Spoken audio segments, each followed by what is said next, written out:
win. Willis Reed stood so tall, playing D with desire. Yes, basketball. To the hoop, y'all. Yeah, yeah, girl. Dip.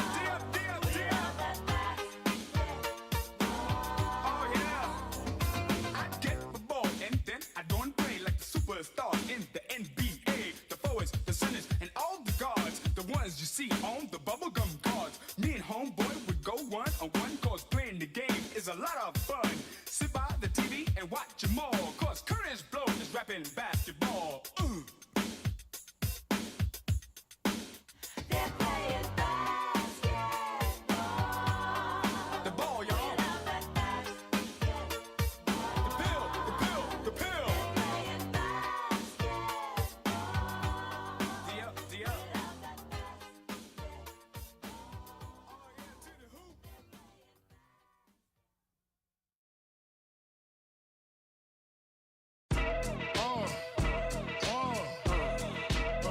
Come on.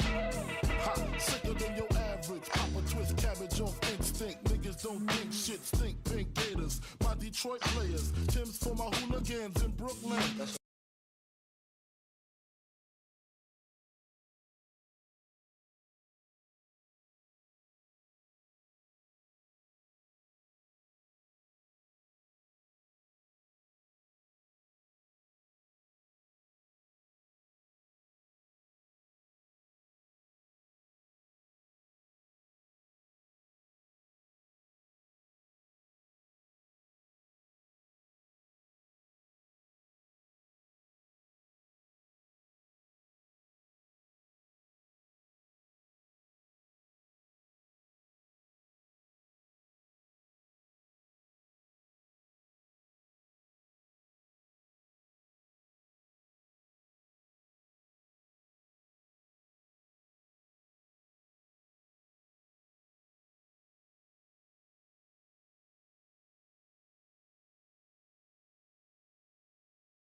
Chat, what it do, what it do, what it do, Chad skis. Chad skis. Chad skis. Ooh, what they do for flat feet? And everything they want to do is chuck a gassy. It's getting gassy. Getting gassy. Everybody getting mad and laughing. Shit like that, shit like that. Oh, we got love off the rip. Come on, y'all. Yo, Magic Johnson, brother. Yo, Bowie, thank you for the subscription for 26 months, brother. Thank you for being here for HD the King, bro. 26 months, bro. Because I haven't gotten paid off you. Look, we've been here, bro, getting support for 26 months, bro. I appreciate you, bro. A lot of stuff be happening. I don't get paid from YouTube. Just wanted to say that, bro. I don't know. My mom told me to say that, bro. You know what I mean? Let's go. Let's go.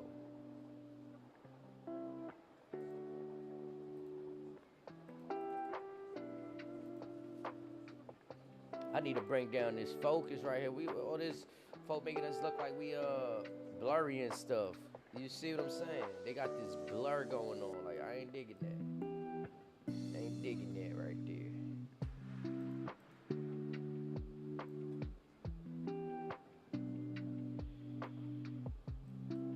All right, let's get it, chat. Yes, sir. Yes, sir, my brother. Y'all, appreciate you so much, man. You wouldn't even believe some of the noise I be having to deal with. But that's for another whole topic, bro. Shit, crazy. I appreciate the love, bro. 26 months, bro.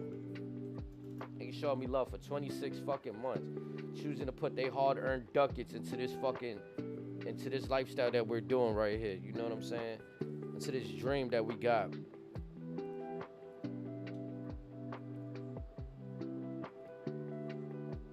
$26 months, that's 2 months past 2 years. So we've been out here affiliated for 26 months.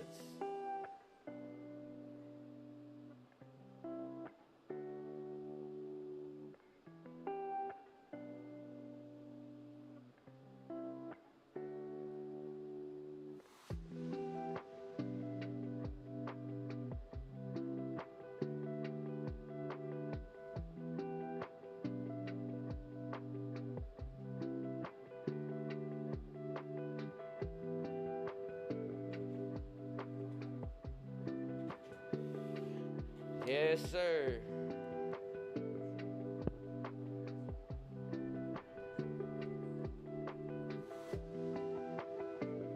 Whoa, whoa.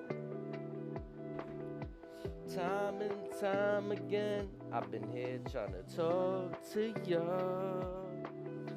Time and time again, I be getting so. Rex, I see you, my dog. Yes, I do.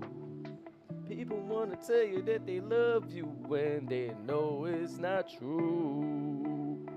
Oh, baby, what's the butter's worth? Let's get it.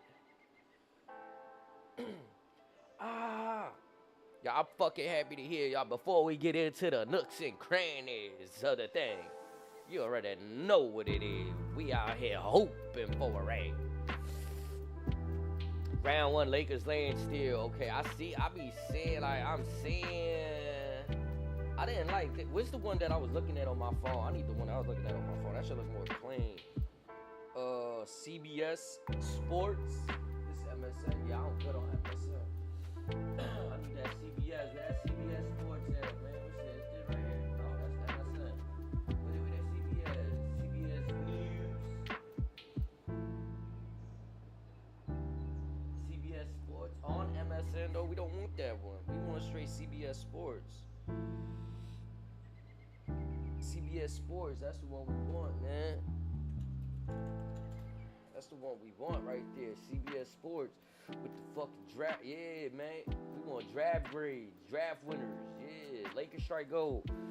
Oh, man, the Lakers always going with some new guy, bro. I ain't gonna lie to you. They always doing some new shit, bro. It's the same. This ain't even the same one low key.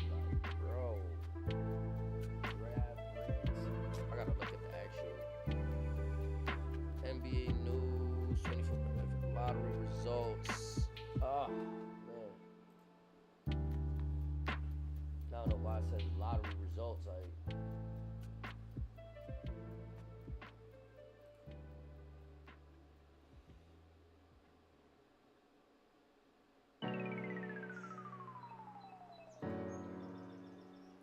I want the exact same joint that's on my phone.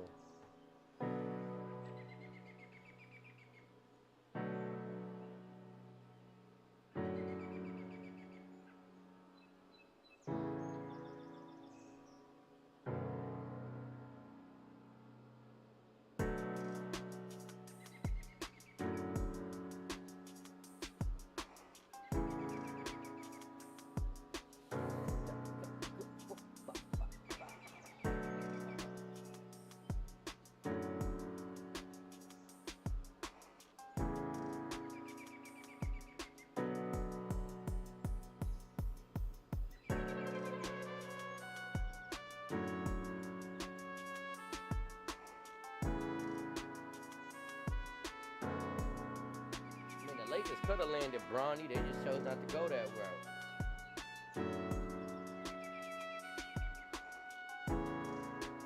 I'm not gonna lie. I don't know. I'm gonna just have to send this because I like this rope. This way this shit look right here. I like the way they was going with that.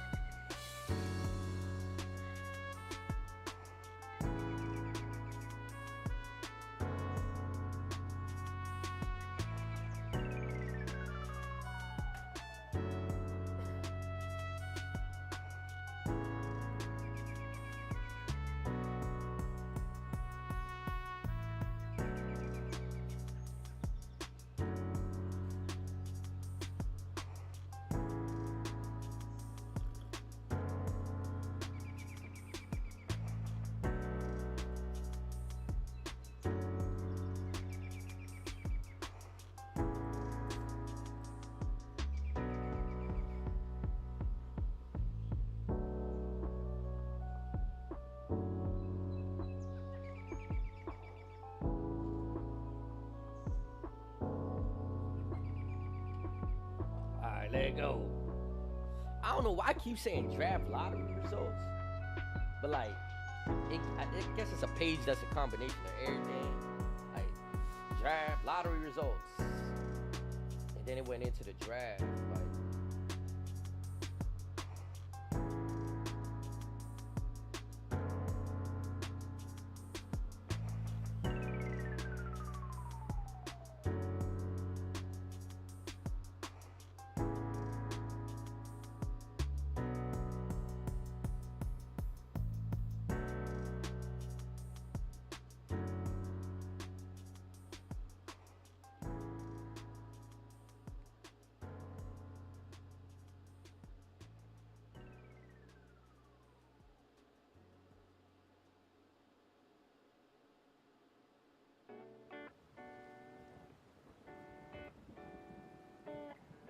I don't know what the hell I was looking at.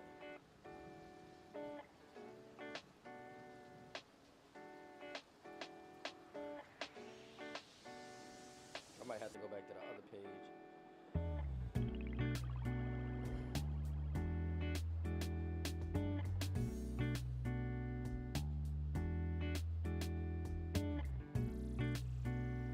Okay, here we go. I got it. I was on the wrong page. I'm gonna send it on over. It's a Yahoo page. I thought for some reason it was this other shit over there. Yeah, if anybody wanna pull up, man, add me on the PlayStation Network, bro.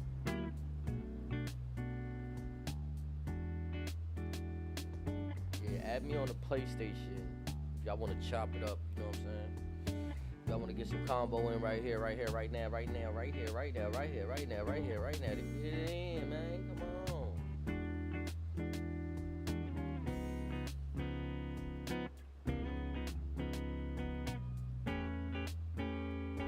Hey, O'Reilly, I appreciate that support over there. I appreciate everybody pulling up on Twitch, on Kick, on Rumble, on YouTube, on X. You know what I'm saying? Shout out to everybody. We live everywhere right now, man. Everywhere. That's how I do. I love taking on the tall task of being live everywhere and having to deal with everybody coming from every platform. You know what I mean? You know what I mean? Come on, y'all. Yo, Dre, hey, I see you out there.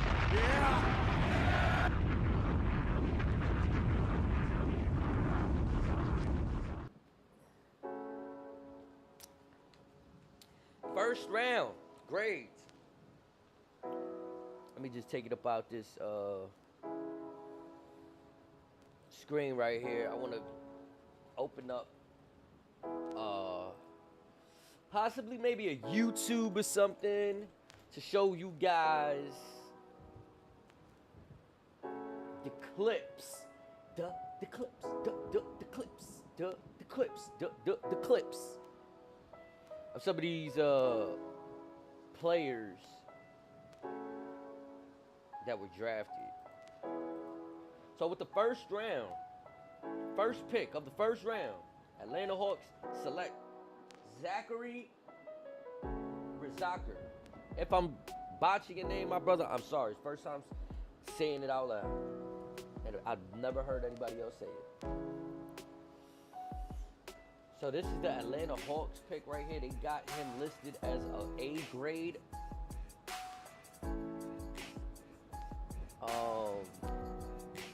Let's see what they have to say about Sir. Rizaker combination of length and defense, versatility on the wing makes him a player who can come into any situation and contribute right away. He is more than just a catch and shoot threat and has shown improvement as a facilitator when his shot isn't falling. Alright, y'all. Are you ready?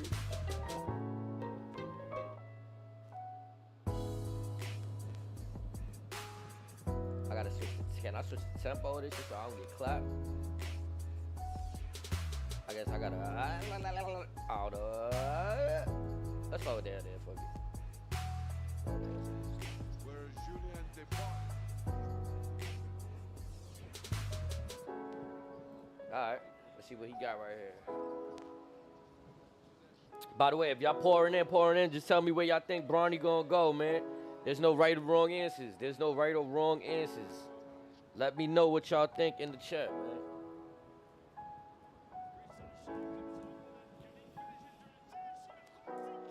Ooh, that was nasty. I ain't gonna lie to you. That was nasty. Let me do this over here for y'all real quick.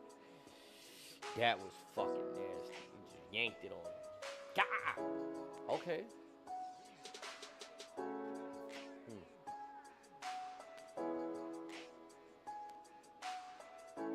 He got a nice shot too. I ain't gonna lie. I thought he was the one that passing it at first, cause they said facilitate. He's number 10, right? He knows how to run the floor. I'm not even gonna lie, like.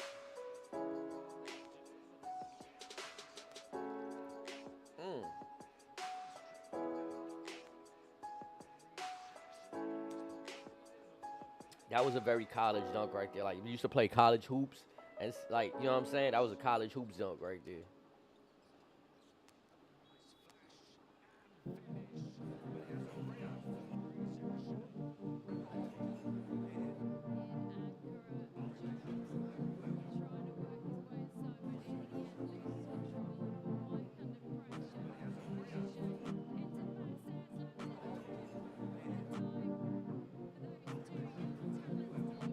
That's good passing right there, bro. That's good. Like, for his size, he's looking like he almost NBA ready, dare I say. I'm not gonna lie. Y'all can have y'all opinions. Y'all can have y'all differences. But me, it's looking like he almost NBA ready right there. You know what I'm saying?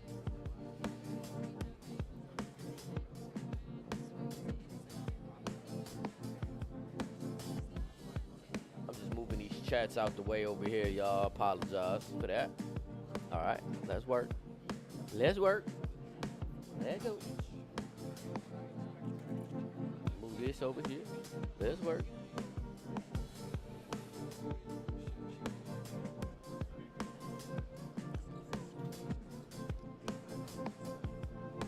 Let's work. motherfucker. What is wrong with him? He just fucking yanked it on him. Like, no lie, he yanked it. I was cleaning my area, so if it looks a little bit empty over here, I have my PlayStation and my Xbox.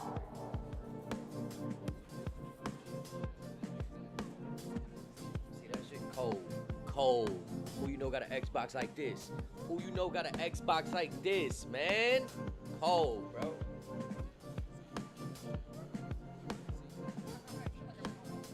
Yes, sir. Come on. Let's work. I like how this Zachary dude look. I'm not sure. I gotta look at everybody else. But number 1 draft pick. Number 1 overall draft pick. We shall see. We shall see. If you happen to be out there, go check me out on the other platforms. We are live on Twitch, on Kick, on Rumble, on YouTube, and as well as on X. We gotta change this though. I'm not a fan of this.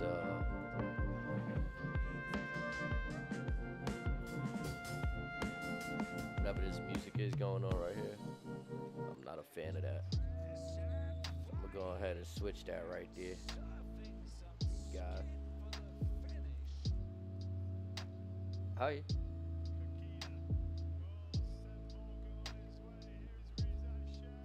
Hi.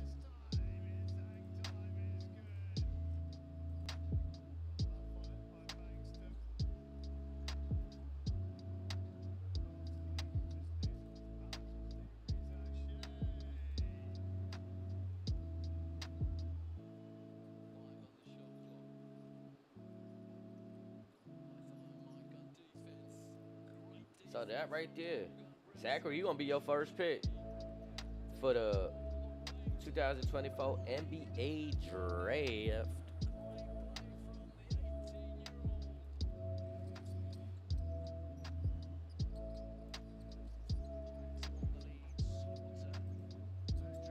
In the sky.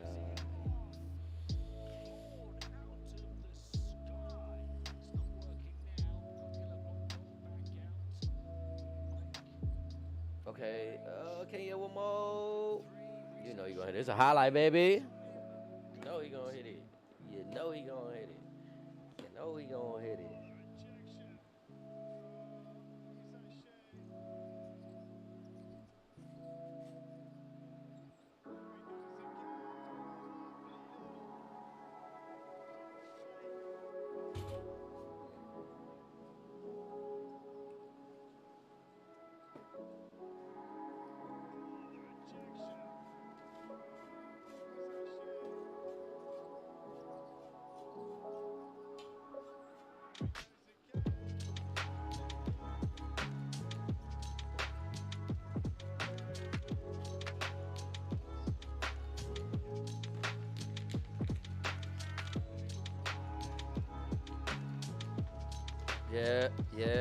Yeah, sir, what do you think of this man, Zachary?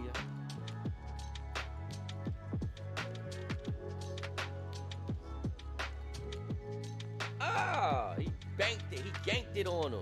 Yanked it. Yankery, Zachary Yankery. All right, cool.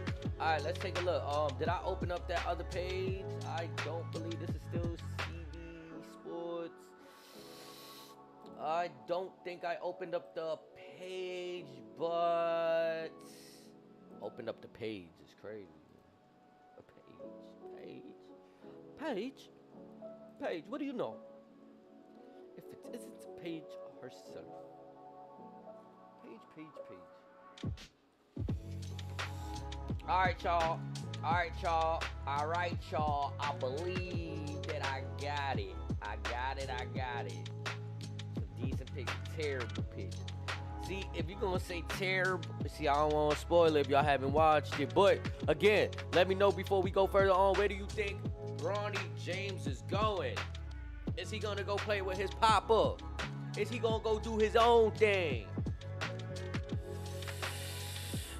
Ooh-wee, Chad. Ooh-wee. We still don't know. still don't know. He still don't know, chat, what's going on. I read to you what they said about Zachary right there. Okay. And let me take a look right here. With the second pick of the 2024 NBA Draft, the Washington Wizards select Alex Sarr, a forward center. They graded him an A. This was Sarr's preferred landing spot, and he can come in right away and add some relief defensively with how well he protects the rim. Offensively, he has a fluid jumper in the pick and pop with potential to spread past the three-point line. All right, so we're going to go check out Alex Sarr. Some highlights from Alex Sarr right there.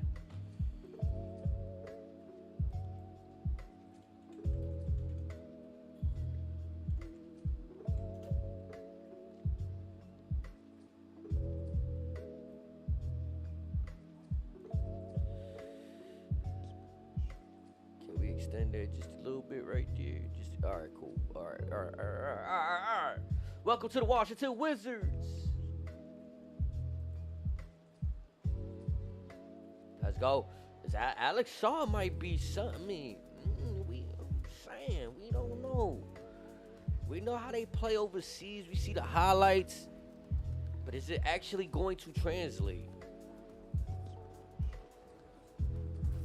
We shall see. Come on, Chad. Let's get right. Oh, damn. Damn.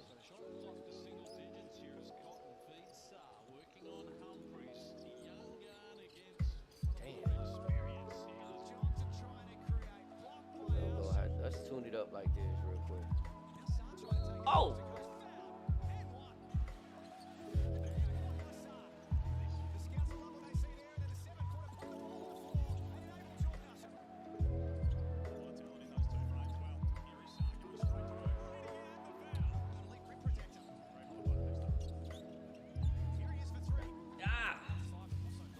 I'm not gonna lie, this Alex Sarr dude.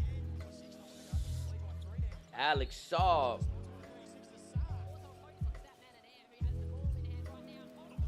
I don't wanna gas it, but that might be that type of piece that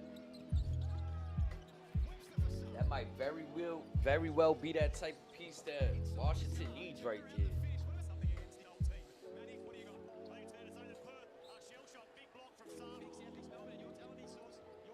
Hungry Jacks. They got mad sponsorships on the court. I'm not even gonna lie. Like, I don't know how I feel about that. Like, every circle there is on the floor is a fucking sponsorship, chat. Look at that shit. What the fuck? It's like, just imagine in the NBA, the traditional, like,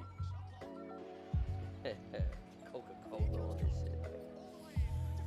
I mean, that's how they gotta make their money, though. I ain't gonna knock them. That's how they gotta make their bread. They feel little scratchies. Yo, Bally, what's the word, Bally? I see you, my brother. How you feeling, man? Top of the morning, top of the morning, top of the morning, top of the morning, top of the morning.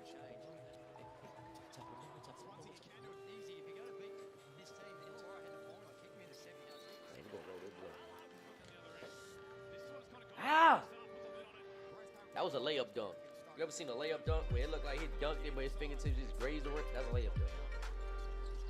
Oof. Ah, I could tell. Like, let Alex Sarr really get older and stronger and, like, you know what I'm saying? Like, oh man, I could tell. Like, if something really keep going, he gonna be a problem Lomsky. You heard? I'm not even gonna lie. Problem child skis. Oh, we. I can see that off the rip. All right, so y'all seen it right there, man. Alex Sarr with them highlights. I thought he looked phenomenal. You know what I'm saying? Not a bad pick for Atlanta. I mean, it don't seem like bad picks. Let me not say that. I don't know how these are actually going to translate. You know what I mean? I'm not sure they're going to make an immediate impact, but for me, I see a 3-year impact nonetheless from those two. Also, I wanted to get on. Did any of you guys think that Bronny was gonna go 1 or 2? Did you guys Bronny was gonna be top 5? Yes, no, and maybe so. Let me close out some of these other tabs right here so we can have a smooth running experience.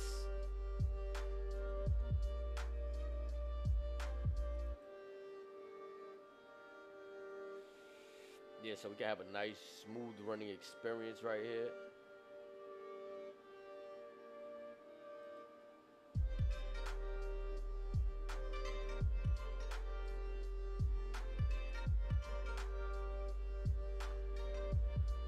LA Knight.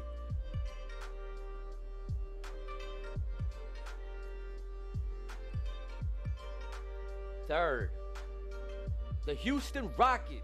The third pick. Let me keep that energy going. The third pick of the first round of the 2024 NBA draft.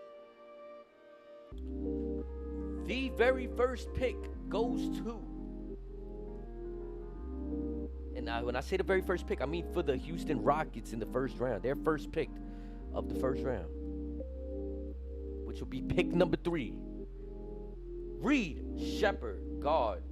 They gave him an A grade. Shepherd shot over 52% from three-point range on 3.5 attempts per game and will be more of a combo guard at the NBA level. He's a little undersized at 6'2", but has a high IQ and solid floor when it comes to a young, skilled guard coming into the NBA. Reed Shepherd.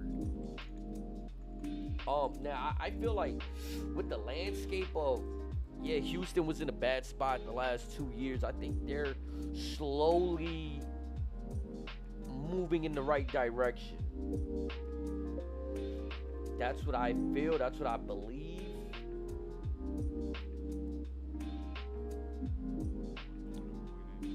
Sengun's not bad to have.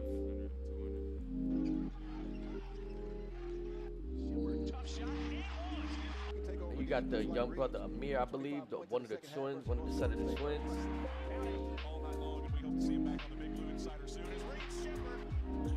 You got I forget his name right now, but the brother that was on the Memphis Grizzlies, Dylan Brooks. You know what I'm saying?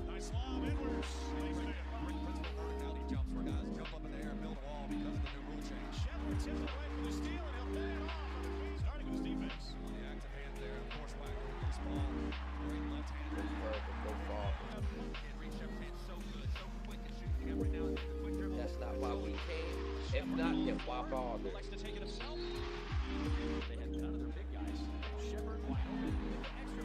I mean, this dude's a fucking ratchet, bro. He got the scat. I ain't gonna lie. That might be what Houston needs right there, bro. That scatalamo. Whoa. Bro. This shit feels like bow when I'm watching.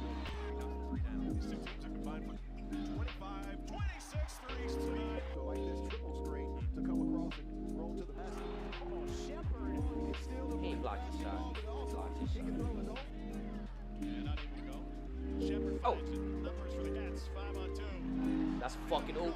Okay, OP. For the first time today. Shepherd. Nah, I'm not gonna lie, bro. Ooh.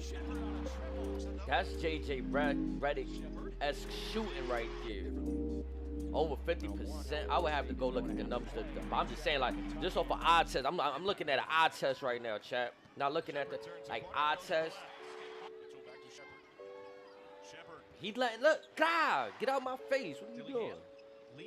Boom. Boom. Boom, boom, boom. They let Shepherd flush it. Wagner to Shepherd with 4 fouls is back on the floor. My light. Where my light? I need to get right. I need to get go crazy, bro. There you go. That's your third pick right there. Reed Shepherd. straight out of Kentucky. Boy, this shit gets spooky. Know what I'm saying? I need to let's change this right here. Let's change this little music real quick while we here. You know what I'm saying? Boom. What y'all thoughts, man? Do y'all like what y'all seeing out there? Young cats coming out of the NBA. Are y'all fans of what y'all are seeing? Because I'm not gonna lie, going into this draft, I didn't know not a name except for Bronnny James. That's the only name I knew, Bronnny James. And going in before this season, they had him as a highly touted prospect in college. So it's easy to see where the landscape of why everybody wanted to pay attention to where he was gonna go. The media has been lambastinating it for quite some time now. You know what I mean? We've been paying attention to these things for quite some time now. So there's no reason why we shouldn't speculate where Bronnny James is going.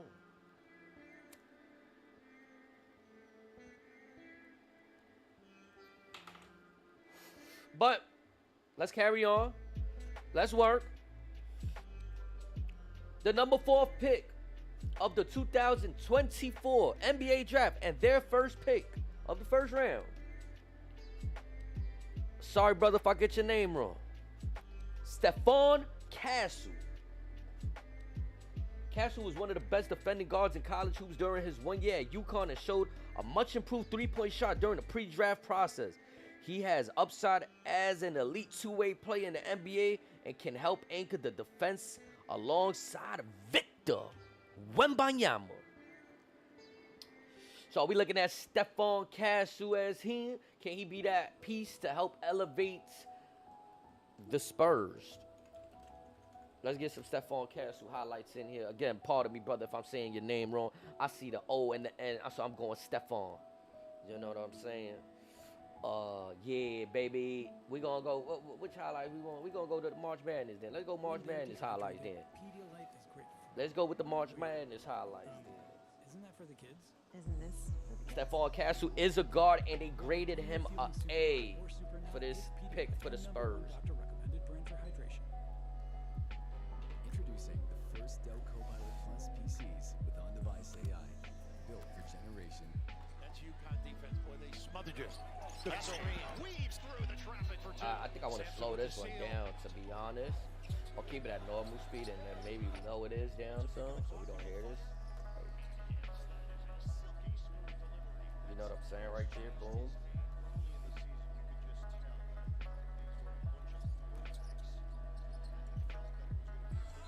All right, hustle. What's that? That was a follow your own shot moment right there. I mean, they up right now, 52 to Jesus. Buttersworth, 79, 44. Jeez, they even mad if he missed that shot. To be honest. Ah, get out the way, man. That's bulldozer badge on 2K right there, chat. What? What? Oof. Not gonna lie, he's a rebounder for a guard, bro. Like, I'm not even gonna hold you. He's a real strong guard. That's what I'm looking like. He in there banging with the big dudes, bro. Like, this is a guard. Left hand finish. Yup. Let's have the left hand finish. Yup. I seen that from a mile away. Yup. He used the offhand. Yes, he did. Well, we gonna watch some defense. Oh, okay. Going the other way now. Hiya. All right. I think get them hops up. This is gonna be crazy. I'm not gonna lie. Oh, butter. Oh, who fell? Somebody fell over there. I'm not even gonna lie. Who fell? Somebody fell. Look.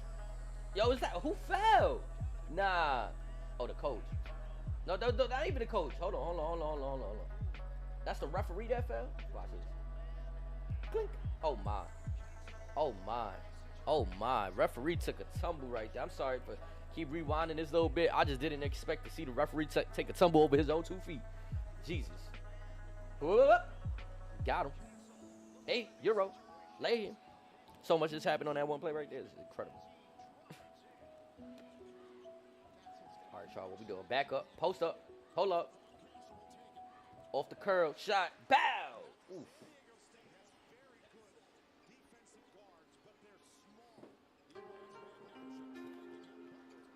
Oh, that's defense right there, bro. See that?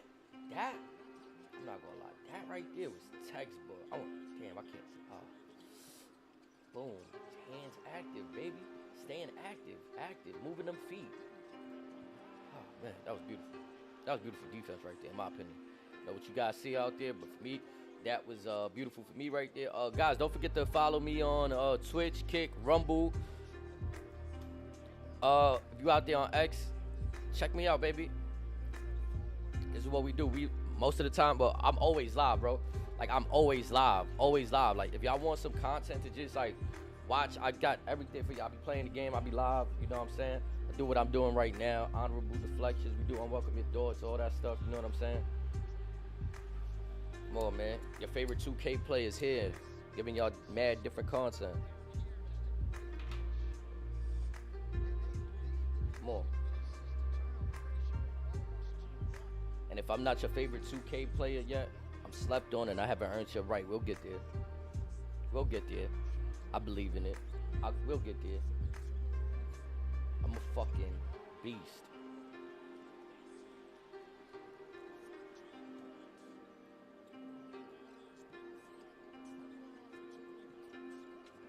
Oh my, that's fucking ball movement. Did y'all see that shit? Like, yeah, they was gonna show it again anyway. Oh my, that was crazy. Watch this, boom. Look at him start. He started right there. Okay, that's not even the same play. I'm about to say, if he started right there, look at the motion. He ain't just standing in one spot. All right, here we go. Boom. Screen. Boom. The cutting. Boom. Oh my. Screen, the off screen, the movement. It was just a lot going on that play right there. Hi.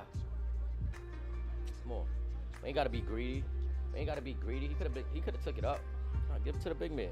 Do you think big man eat? Eat, big man. Eat, big man. Eat, big man. Do you think big man eat? Come on. Oh shoot.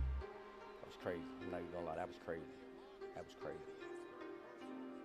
He is very versatile.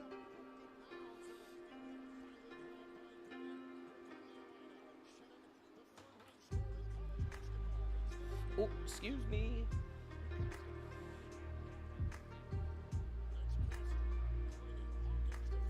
Hey. Right it to the big man. Give it. What's this? Why did you gotta get it done? I'm about to say, like, they just showed like 2 clips. I mean, that was good. He led him into the block. He forced him into the block, like the last play. Well, he got a little vision on him. Hit the big man. No, he know he got his big man down with a mismatch.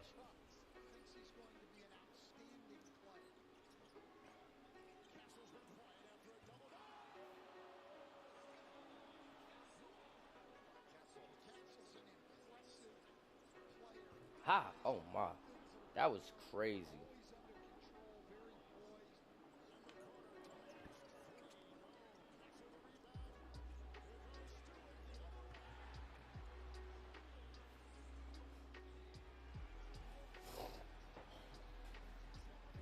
Man.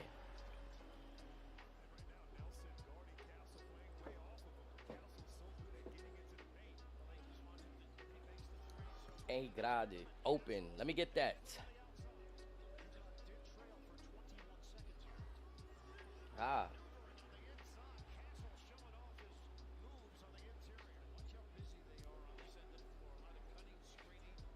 Three. Gotta get comfortable, chat. We're gonna be here for a little second.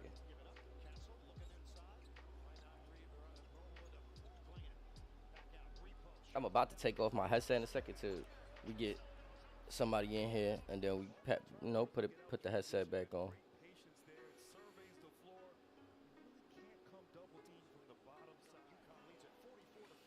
We want to preserve some of my, you know what I'm saying? I felt like I got a little hot right there. All right, cool. Oof. The vision is crazy. I'm trying to say, look, he's showing he could score, he could play defense.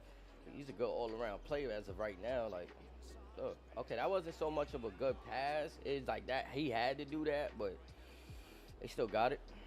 Bad. Oh my. Enough for his player to go and get it. Look, not too high.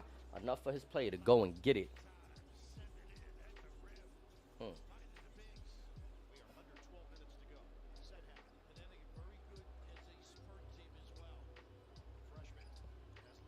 Floaty.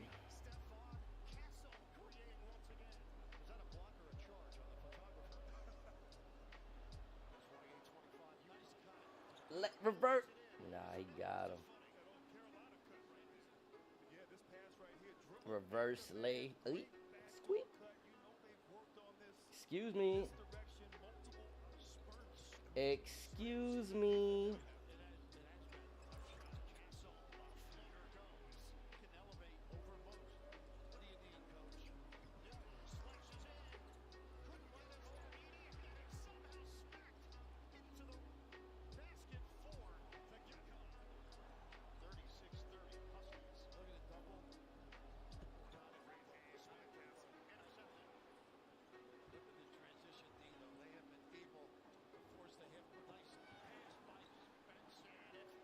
I'm just keeping up with the Twitter feeds, chat.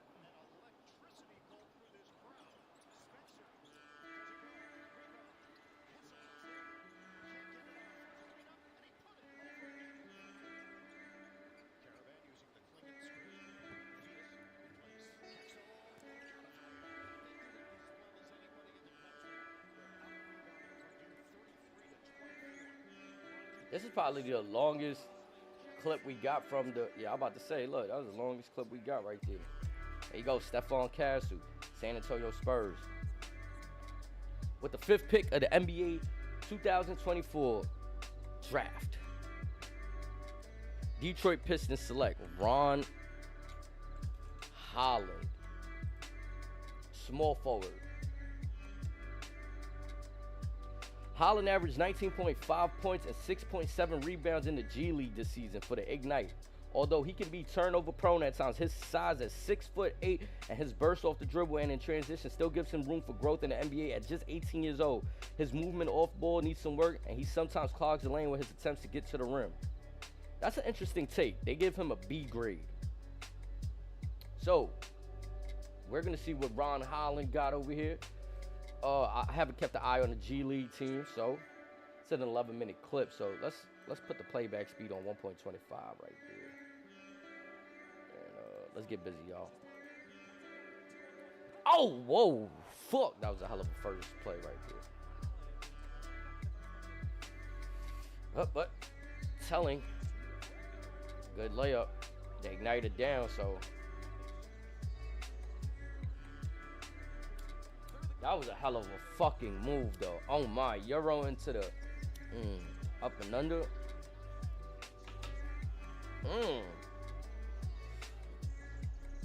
Whoa.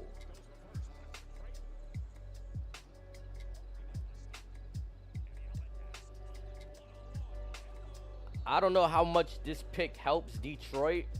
Only just because I'm reading on the negatives, right? Like, Detroit's already almost one of the worst teams in the NBA.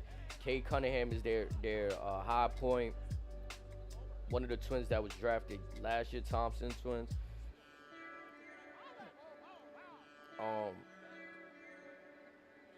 Being turnover prone and clogging the lane. I don't think that's what Detroit needs. But looking very much like a great transitional player. You give him the ball on the break, he look like he could produce right there. Man, he loves that up and under.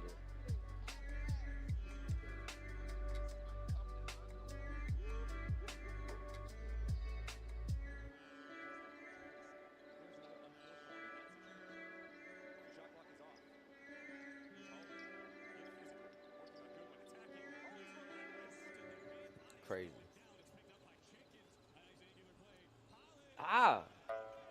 That was beast. I'm not even gonna lie. Yeah.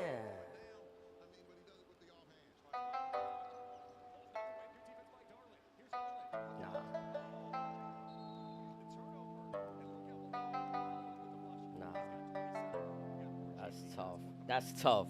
I'm not gonna lie, that's tough right there. Who? Now he's a rim runner supreme. I haven't seen homie shoot not one shot, if I'm not mistaken.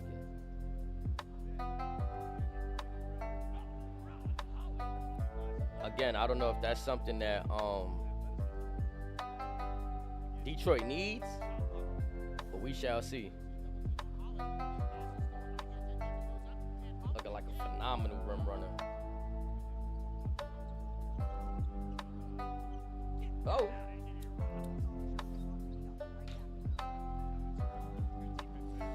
Some defense in there, bud.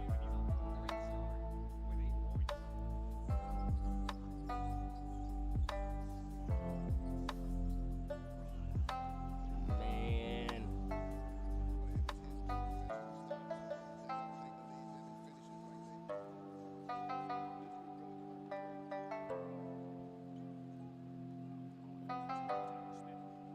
Hey. Ah, that was fire. Yeah, that's his move right there. That's his move right there. He loved that. Block. I can see that shit happening. Block. He said, nope. Oh, give me that. See, if he could be that right there, good two-way slasher. Oh, man.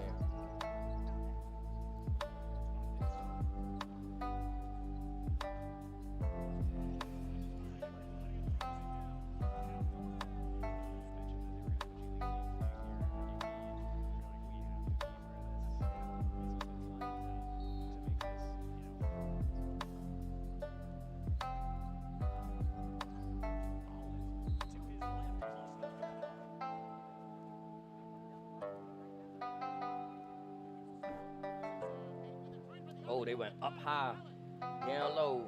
Shut them down, shut them down, shut them down, shut them down. Wait.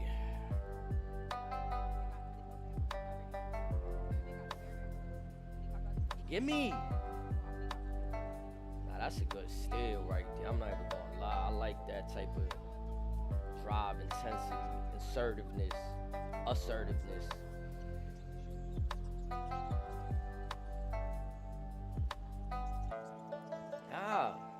The defensive pride was like, he ain't scared to make a play.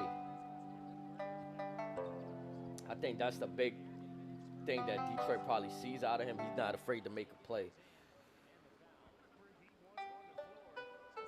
But again, though, I'm not a fan of like mostly every clip I see to Ignite are down bad.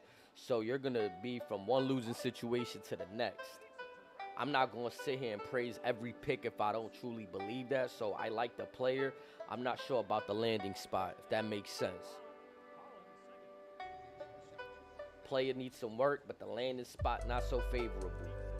I don't see him learning much in Detroit. Maybe working on your individual craft. But further past that, we've seen Cade Cunningham drop 30, almost average 30, if not average 30, like, you know what I'm saying, on Detroit, and it still wasn't enough to get them past and bring them into the play. And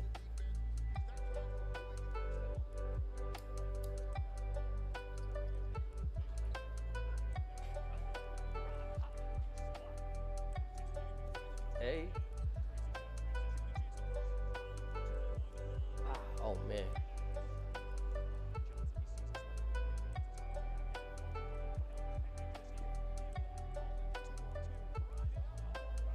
Delay him. Did he go left? Did he go left? Lay him. Come on. Oh, hey.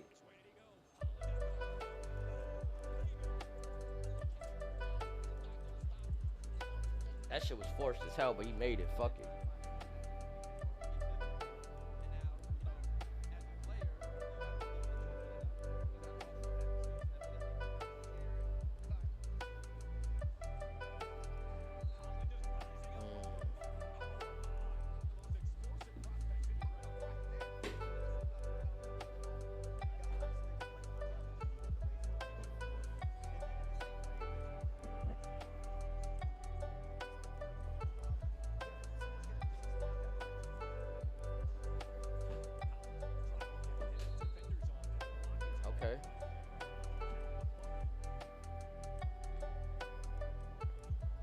Oh, split the defense.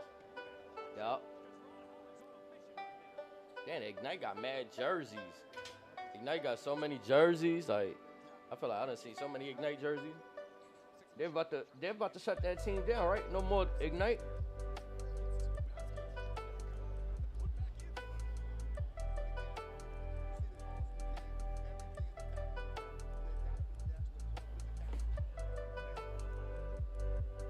Mind you, this is the 5th pick. So I say that to say Bronnny James did not get picked in the top 5.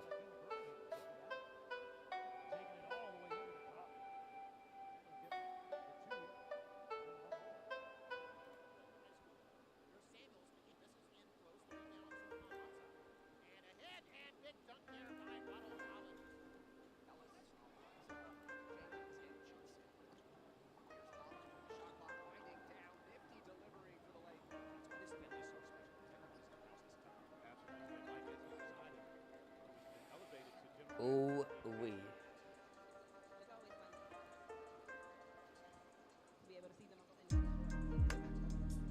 How y'all feel about that 5th pick right there? Detroit Pistons, Ron Holland. We're gonna move along just for time constraints. You know what I'm saying? Some of the clips are longer than others, so you know what I'm saying? I feel like we got a good sample size right there. With the 6th pick in the 2024 NBA draft, the Charlotte Hornets select T. Saloon. I'm sorry if I got the name wrong. I did my best. Saloon has a solid size at the wing position at 6'9" and has really become more than just a catch and shoot threat along the perimeter. He's worked this past season to add muscle to his frame and add his physicality in the lane. And his physicality in the lane improved while playing for the Charlotte in the LNB Pro A League. So this is a interesting pick right here. I don't know much about this player at all. No, I should not even say not much. I don't know anything about this player. They graded him a B+. 6th pick for the Charlotte Hornets right here coming up. Let's take a look at some of his highlights before we move on to the next pick of the draft.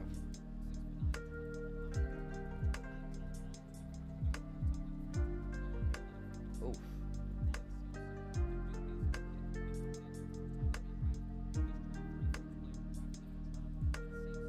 They're giving us grades right there. Let's get some. We don't got highlights of this guy. Like, yeah, like come on. 9 points per game, 4 rebounds, 32 on the 3-point percentage, 37 on the field.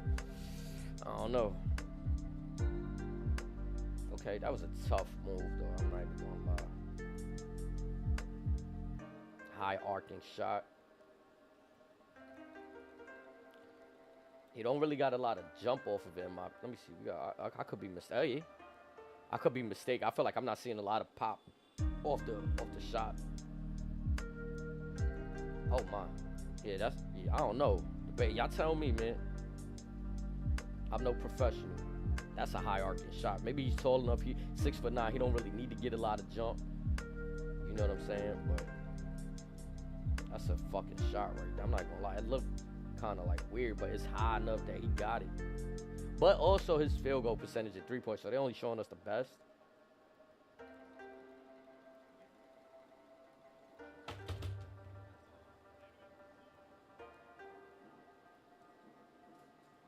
Good morning.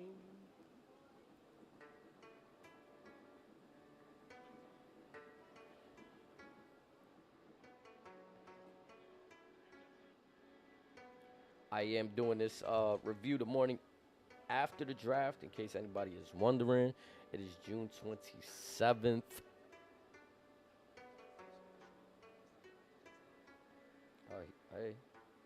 Hey. I mean, his team don't look like they be in danger though. Like from what I see, they either up or within contention. I don't know if his team had a winning record. Nah, he got range. Ooh wee. And this is for Charlotte Hornets. I mean, he might fit with Charlotte with that type of play style. Like, I don't know what LaMelo's status, if he's healthy, if they intend to keep him around. But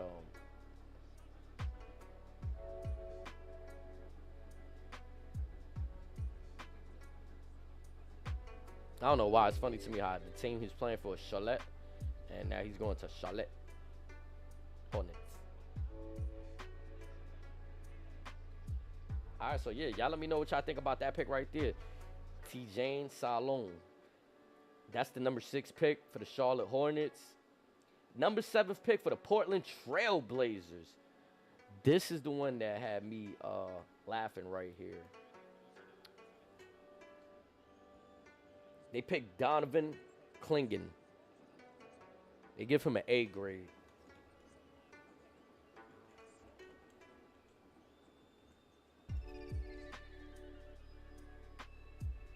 Because I guess DeAndre Ayton, I don't know, I guess they positioning themselves if they have to move past DeAndre Ayton. They got a good, solid backup plan right here. Let's put his highlights up. Clingan has all the tools to be a long-term starting center in the NBA. It moves well for his size at 7'2". He is more than a rim-running big and can throw a lot of different options in the pick and roll, whether that's slipping, rolling to the basket, pinning his man, or popping out for a jumper. Seems pretty solid right there. I'm not gonna lie. They give him an A grade, as I mentioned earlier.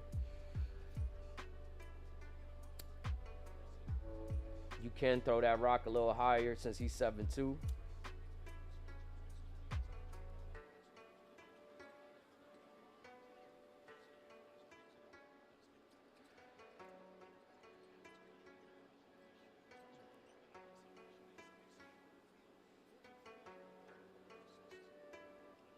Yeah.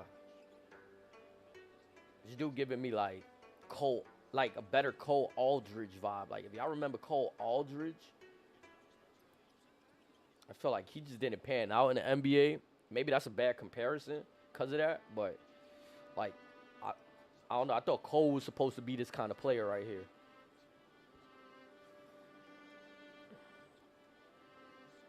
Like, he getting up in there. Don't give him the ball. Like, I'm 7'2". I'm boxing him. He ain't got nothing for me. My man look like Gunther from the WWE, you heard? I'm not even gonna lie. The longest reigning Intercontinental Champion, Donovan. You know what I'm saying? Like, he out there wilding. He on that Supreme vibe right now. Look at it. I ain't gonna lie. I think I want to watch his highlight. Look, I don't know how long we could keep him on, but look. Screen. Look at that. Causing havoc down there in the paint. Like,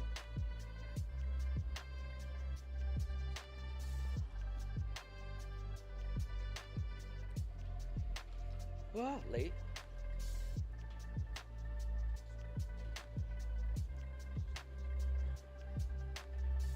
Nah, that's deadly when, like, he could still finish like that. Like, that was good defense. But whoever was defending, that's not good defense. Whoever was defending him initially, like, they did their best. Like, he's 7'2". They did their best to body him up. Like,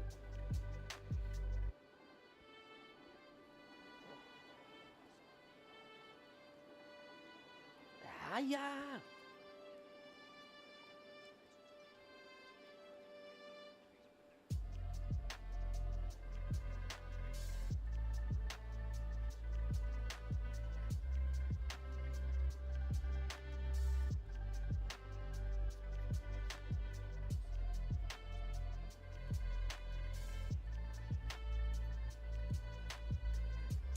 That's crazy. That's like kind of what Hartenstein be doing now a little bit. Like, he got a Porzingis look. Hartenstein, like, I can't even say Hartenstein because, I mean, Hartenstein do some of this shit, but the way that this guy's posting up, like, he really, like, you know what I mean, inside, like, yo, like, he's really locked in. Yo, Big J, what's good, bro? Top of the morning.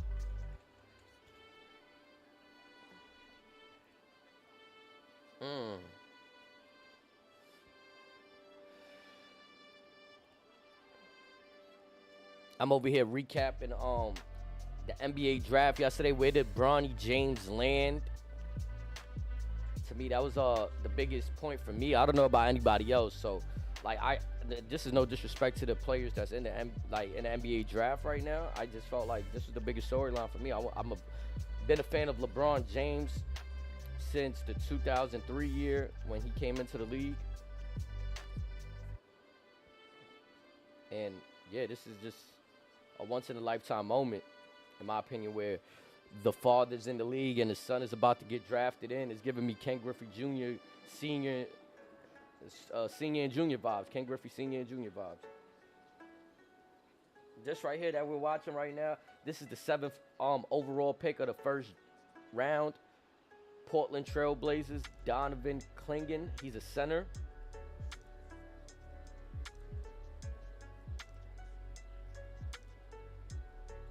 Out of UConn, man. I used to fuck with UConn too, especially when Kemba Walker was there.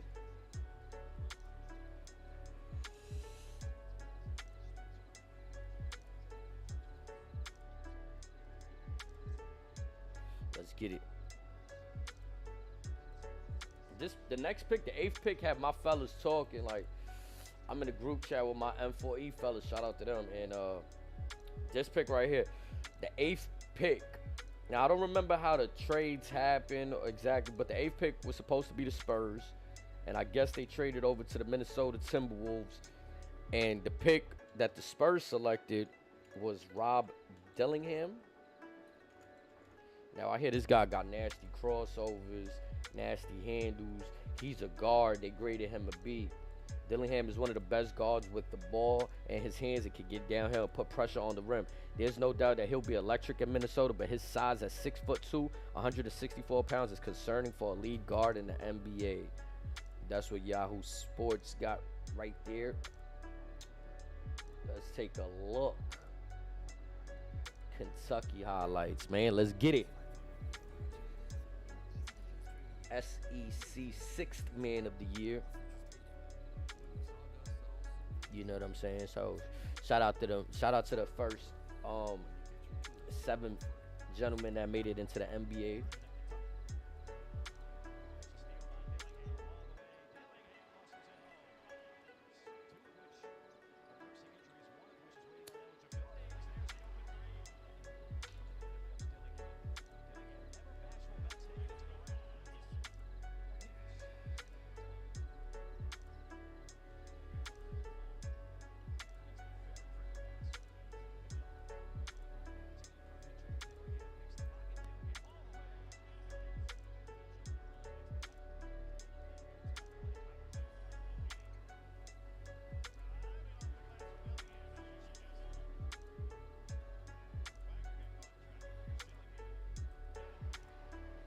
We're gonna put this up on the screen real quick, if I may.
You said, did I see your chat? No, I'm about to read it right now. My bad. I was locked in putting these things up right here.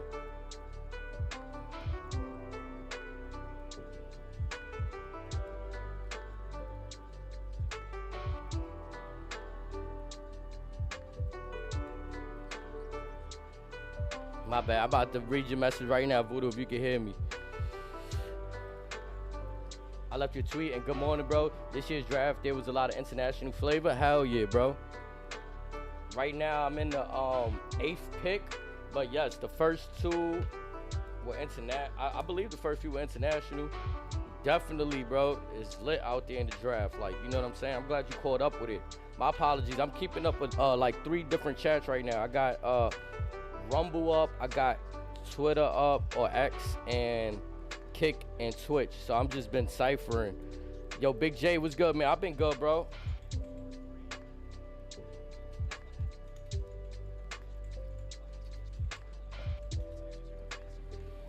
Been doing a lot of content and shit.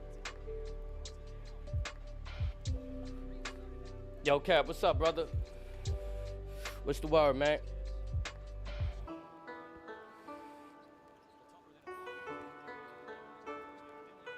All right, just to not keep this one long-winded right here. This was Rob Dillingham. Like I said, you guys see the handles, you see the shot, man. He's going on over to Minnesota. It's going to be crazy. The 9th pick of the NBA draft for 2024, the Memphis Grizzlies select Zach Edey. A day. He's a center. They graded him a D. Let's see what his highlights are looking like right here. You in the PS5 chat? All right, cool, brother. Thanks for letting me know. I'm gonna put my headset on. Yo.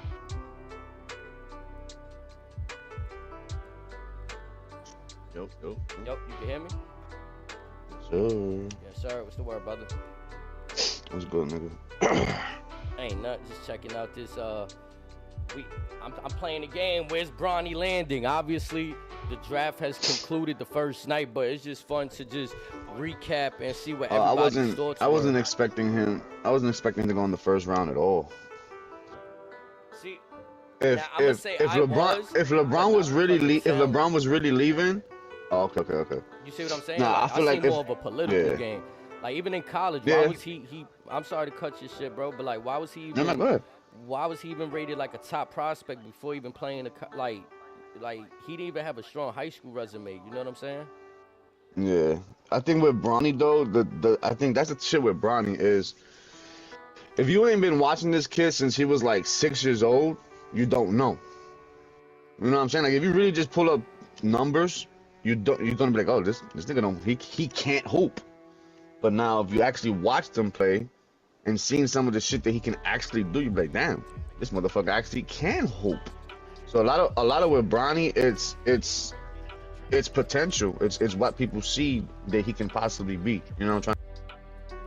A day can come up right away as a backup center and has the best post-up game out of any center in the draft, averaging 25 points and 12 rebounds per game last season.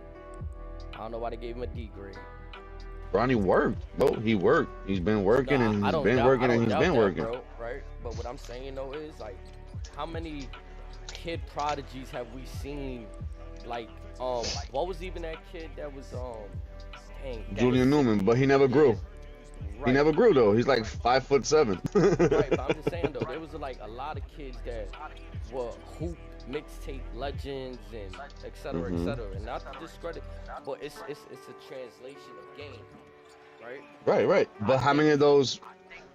Go ahead. No, I was gonna say I think that people are unfairly putting a thing on Bronny, right? Like if he, of course, his name is LeBron James Jr. Yeah, if he's to go undrafted, then it's like, all right, cool, he's an Then undrafted fuck it. player, like, Yeah. But Let I him don't go to think G League that's then. what the narrative was like initially, like, you know what I'm saying? Then Nah, definitely not. Art shit, the injury scare he had, that played a big part in things too. Oh, that was no injury scare, nigga. He had open heart surgery, bro. Yeah, that's what I'm saying. Like, you know what He I'm had to saying? get the same Well, surgery I'm that about to say Shaq's son had to do. Yeah, that health scare, like, you know what I'm saying? And look, where's Yeah, Sharif and put that yes, exactly. Put that into perspective. Look what happened to Sharif.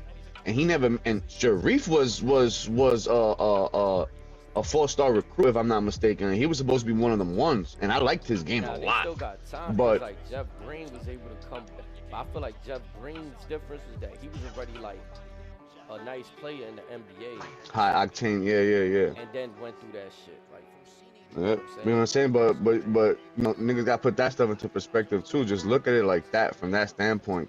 Like, look where Sharif is at, right? And then look where Bronny's at. Bronny came back from something that most people honestly don't really come back normal from, bro. Like, you had open heart surgery, my dude. Like, your heart stopped working. Like, I feel like that's league crazy, is going bro. back to this big center shit. Like, I'm looking at who the Grizzlies drafted, who the Portland drafted. Like, I mean, look at Wemby, bro. He changed that whole thing again. He's 7'4" now. Now you got a lot of 7-footers out there who actually have skill behind them. They're just not big bodies. yeah, like now you need mobile 7-footers. Like Mm-hmm.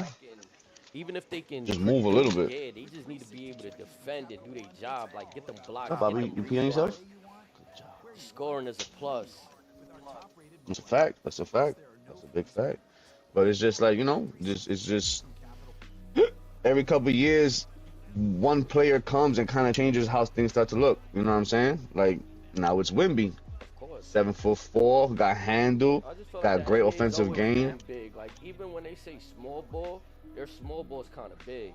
If that makes sense. To me. Yeah. Like, cause No, yeah. what you're doing is you're saying, yeah, we're not running a 7-foot center, but nigga, damn near everybody on the fucking floor is 6 foot. It's like 6'9". Yeah, 6'7". Yeah, it's like 6'9". So cool. You don't got a 7-footer, but the whole squad is like 6'8", 6'9", nigga. Right, where traditionally you'll have, like back in the day, you'll have a fucking the Kembe Mutombo. You might have a nigga like Earl Boykins and or like Mm-hmm.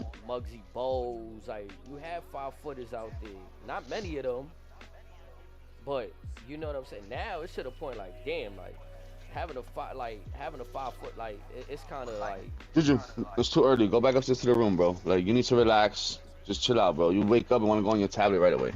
Like with the My bad, bro. landscape of the league, you kind of like feel like, oh shit, like damn, like having a 5-foot, he might be good offensively, but defensively, he not gonna be able to really, like you just start asking. Can't really stop nobody on the ISO. That wasn't really asked before, or they might have been asked, but I feel like now you see less of Or that overlooked. short player, like they make them feel like you gotta really be crazy talented.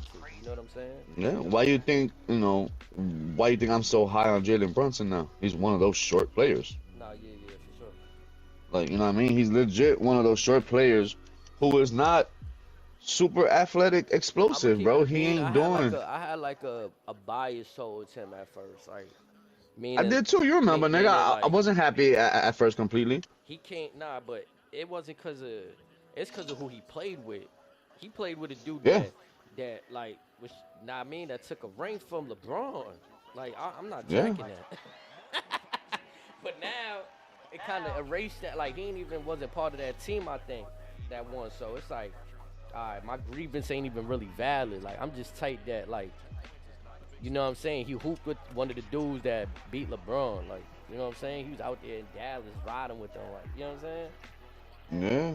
I mean, but Dallas fumbled the bag with him. Yeah. They didn't think what he did I for just them in the think it's- playoffs he- fucked he their head betted- up. He betted on himself too, though. Like, look, obviously. Yeah, of course. Obviously, Of like, course, even with hands down he Kyrie did. And Luka, Kyrie's a great point guard, but Luka took that shit over, bro. I Yeah, feel like it's there was Luka's at no team. point that anybody on the Knicks took over. Like, nigga, this was Jalen Brunson's run. Even last year. Yeah. This year, this was 40. I don't think he's doing that with Luka. Like, he can, but it's a different. Like, he's not running the team. Like, you know what I'm saying? Like, at that. Nah, point, I feel it what was- you're saying. Yeah, it was still like this is Luka's team. Like, and that's unfortunate Yep. when you get drafted behind somebody, or like y'all get drafted around the same time as somebody, because now it's looked at still like he went into New York like this can possibly be my team. Like yeah, Randall's here, but Yeah. you know what I'm saying? Because This what is Dallas our team. didn't Dallas didn't account for was his playoff run that he had. His playoff run is what got him traded. Because you gotta remember, like everybody gotta remember, trade sometimes isn't always because this nigga's whack. I want to trade him. No, sometimes trade haven't. Oh, he's good enough for me to trade. I could get somebody. I could probably get good pieces back for. Oh, Jaden showed. Yeah, because Jaden showed out in the playoffs for Dallas. That's how he came. That's how he got to New York, and New York went after him. When Luka got hurt, Jaden showed out for Dallas in the playoffs, bro. They was like, oh shit, like damn. You know what I mean? So rather than probably keep him and still not be able to use him the way you want to, because just the way you designed your offense wasn't designed for Jaden to do certain stuff, bro. You know what I'm saying? Yo, let's trade him. Let's get some good value back for him. You know what I'm saying? And that's what happened. Boom. That's exactly what happened with Jaden, bro. He showed out and got traded. Like, that's why sometimes I laugh when people, but why they trade him? He was doing so good. That's why he got traded. He did good enough that another team wants him. So now you can actually get something back, probably more that you want. You know what I'm trying to say? I think it was too, like I said, good business. Like, what Dallas going to do? Let him walk in the free agency. Right. Exactly. Like you said, not every trade. It's kind of like Boston when they traded Kevin Garnett. Like, Yeah. like, it wasn't a bad trade for Boston. And then the Nets thought they were getting like championship and Yeah, we got Paul Pierce. They just got them old, unfortunately. That was it. You got two out of the 3 champions, plus you got a champion in Jason Terry, which is one with the Mavericks. So, pardon me, child, I spilled a little bit of my coffee. Whoops, shacking the food. But yeah, like you got 2 of the 3 pieces. Kevin Garnett, you got Paul Pierce, you got Jason Terry. I'm be honest, I think anybody would have probably made that trade. Maybe not gave up all them draft picks. And they had Joe Johnson too. And Joe Johnson. I mean, you got Deron Williams on the net. Like, come on, you gonna tell me? The only problem is that team. Like, just hearing those names though. Right. You know what I'm saying? But the problem with that team was, they were old. That was a given. They were old. There's no other way to put that. That team was old. Kevin Garnett, Paul Pierce, Joe Johnson, and Jason Terry alone, niggas was all in their pretty much their late 30s and the ending of their careers, bro. Like, they couldn't go like that. That's why the Boston Celtics. Argument, but when the Boston Celtics, but all he needed was the shot. Like, if you put but then you gotta remember that play style matters. Ray Allen's play style doesn't really warrant for him to have to do a lot, but just shoot. Now that's Shit, more on niggas can shoot. Right, that's more on the player, because the Nets had, like you said, Joe Johnson, Deron Williams, Brooke Lopez. Yeah. But did they utilize the team the right way? Did they try to utilize them like if they were still the younger versions of themselves? Right. And it didn't work. It didn't work because Paul Pierce. That's on the players, though, in my opinion. Because Paul Pierce he went to the Wizard. Like, he thought he was still like. I say players and schemes too. Like, you know, like game plan matters. Like how y'all utilizing me. You know what I'm saying? Am I coming off screens? Am I sitting in corner waiting for breakdowns? Am I posting up? Am I coming? You know what I'm saying? Like, how y'all using me? Like, what y'all got me doing matters. Too, the franchise got to like when at that time Brooklyn is so fresh. I think like everybody look at Brooklyn like, oh, ain't no prestige here. Everybody wants the prestige. Right. It's 50-50. Everybody looks at it like that, or they look at it like, yo, we can build something here that hasn't been built. Right. But when you go to Boston, what you can't. Like, they got 17 championships. What are you gonna sell them? They selling you. Right. They selling you, nigga. 17 rings and showing you. Like, word. Like, look up. Look up. You want one of those? Look up. You want one of these? You want a piece of this? Yep. Like, hop out over here. Yeah. So it's a bargaining chip. It's like, you know what I mean? Like, tight. Yeah, that's I ain't gonna front, bro. I'm happy with all the moves the Knicks have been making so far, bro. Like, listen, man. Put it like this. I did some research. Our salary, our main raw, our 6 all the way up to our 6 man, right? Let's just put our 6 man, right, and another nigga on the bench. That's 7 players, right? Let's put 7 players, right? We have a cheaper payroll than the Suns have for just paying 3 players. Just sit there. Let us sit there real quick, bro. We got Jalen Brunson, one of the top guys in the league right now. We got a Julius Randle, who's a top 20 player in the league.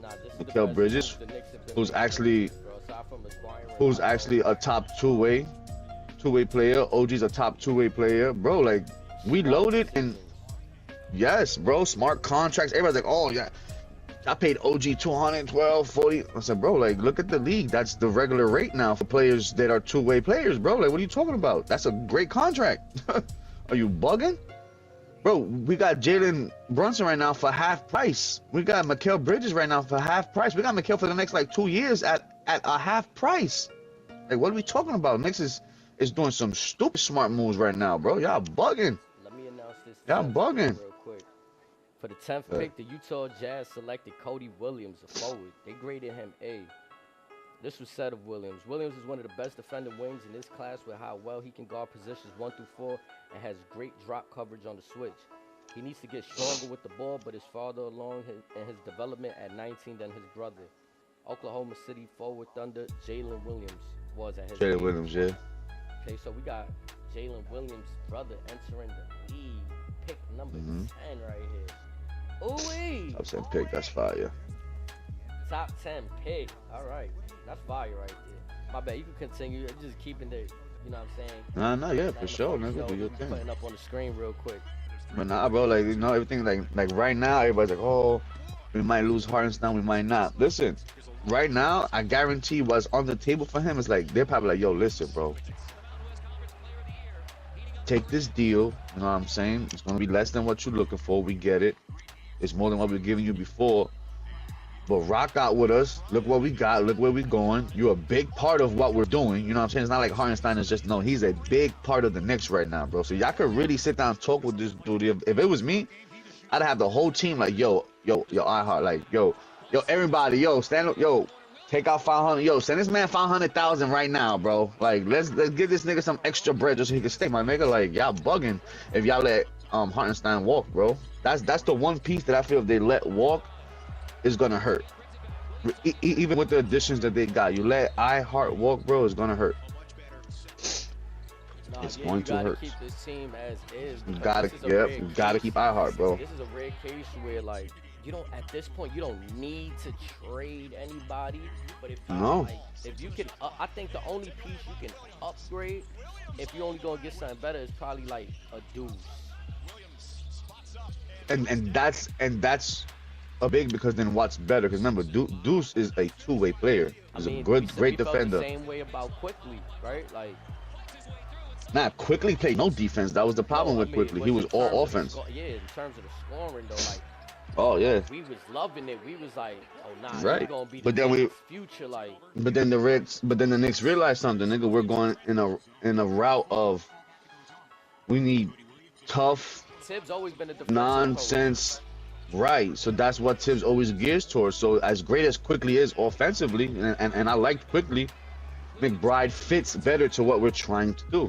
I think that's why the Knicks kept Tibbs so long, because even though he was building, bro, he was in the kitchen cooking, my nigga. He was in the kitchen cooking. It was more like Taj Gibson. Yeah, you trying to set the tone, like. Yeah, trying to remind you, like, this is the type of players I like to have, like. Yes. You know what I'm saying? Like, hard-nosed, no bullshit type dudes. Yeah, like, obviously we seen Derrick Rose move on from that and drop 50 in Minnesota. But again, but then you look at it like this. Look at what, right? And again, you know me. I always talk about, you know, situations and chemistry is always big for me, bro. Tibbs got the perfect type of players for how he likes to play, bro. He got dudes. Business people don't look at it, bro. Cause nah, you right. What you saying? Like, all them dudes is snub nose, hard blue collar players, right?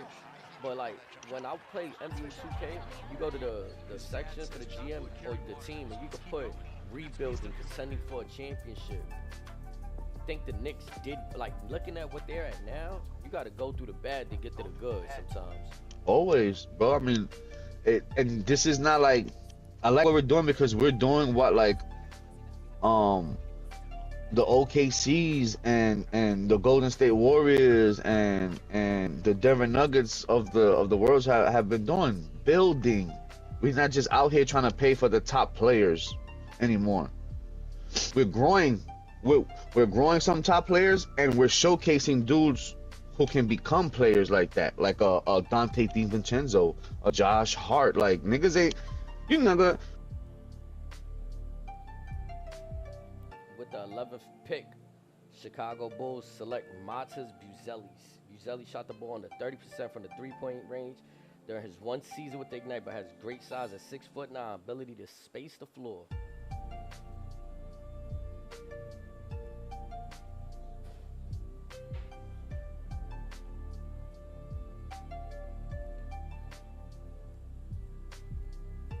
In the bucket, he showed you he could do that. He did it in the Philly series, and they kept leaving him wide open from the three-point line. He knocking them down. So it's like, we gotta stop acting like these dudes, just because they can't score like a Kevin Durant or Curry, that they can't score, bro. Like, we need to cut that dumb shit out, bro. The point of it is a lot of this shit is situational, political.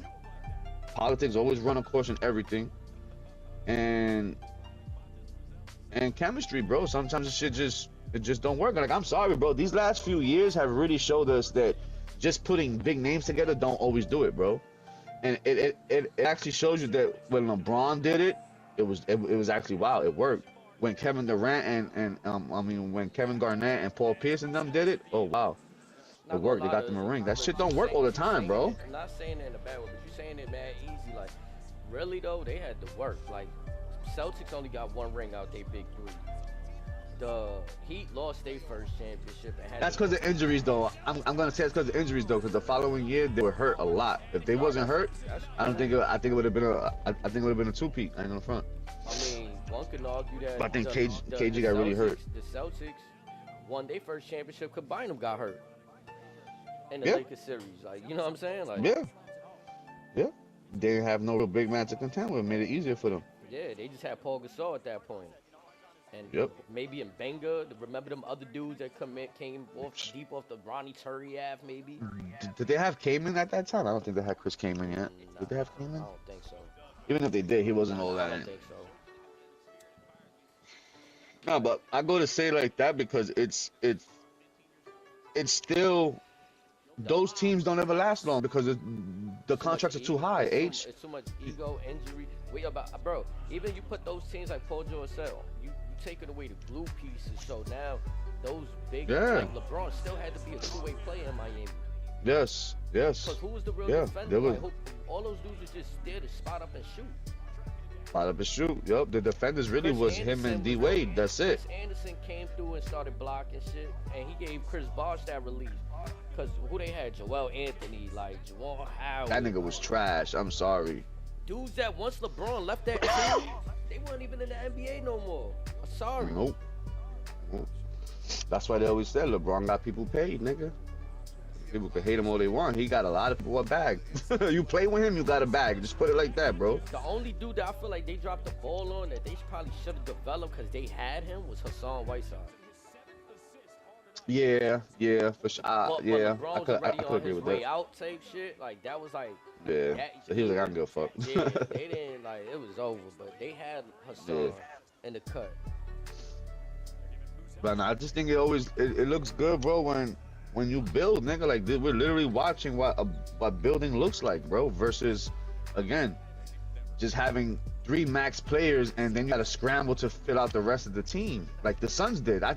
Didn't I say it last year when the whole trade and everything went down? Everybody's like, oh, the Suns got KD, oh, they got Bradley Beal. I laughed. I was like, okay. Who else they got? Because that shit don't mean nothing. It's still not enough for them to win a championship. It would take to add like 2 veterans. Okay, Like who, bro?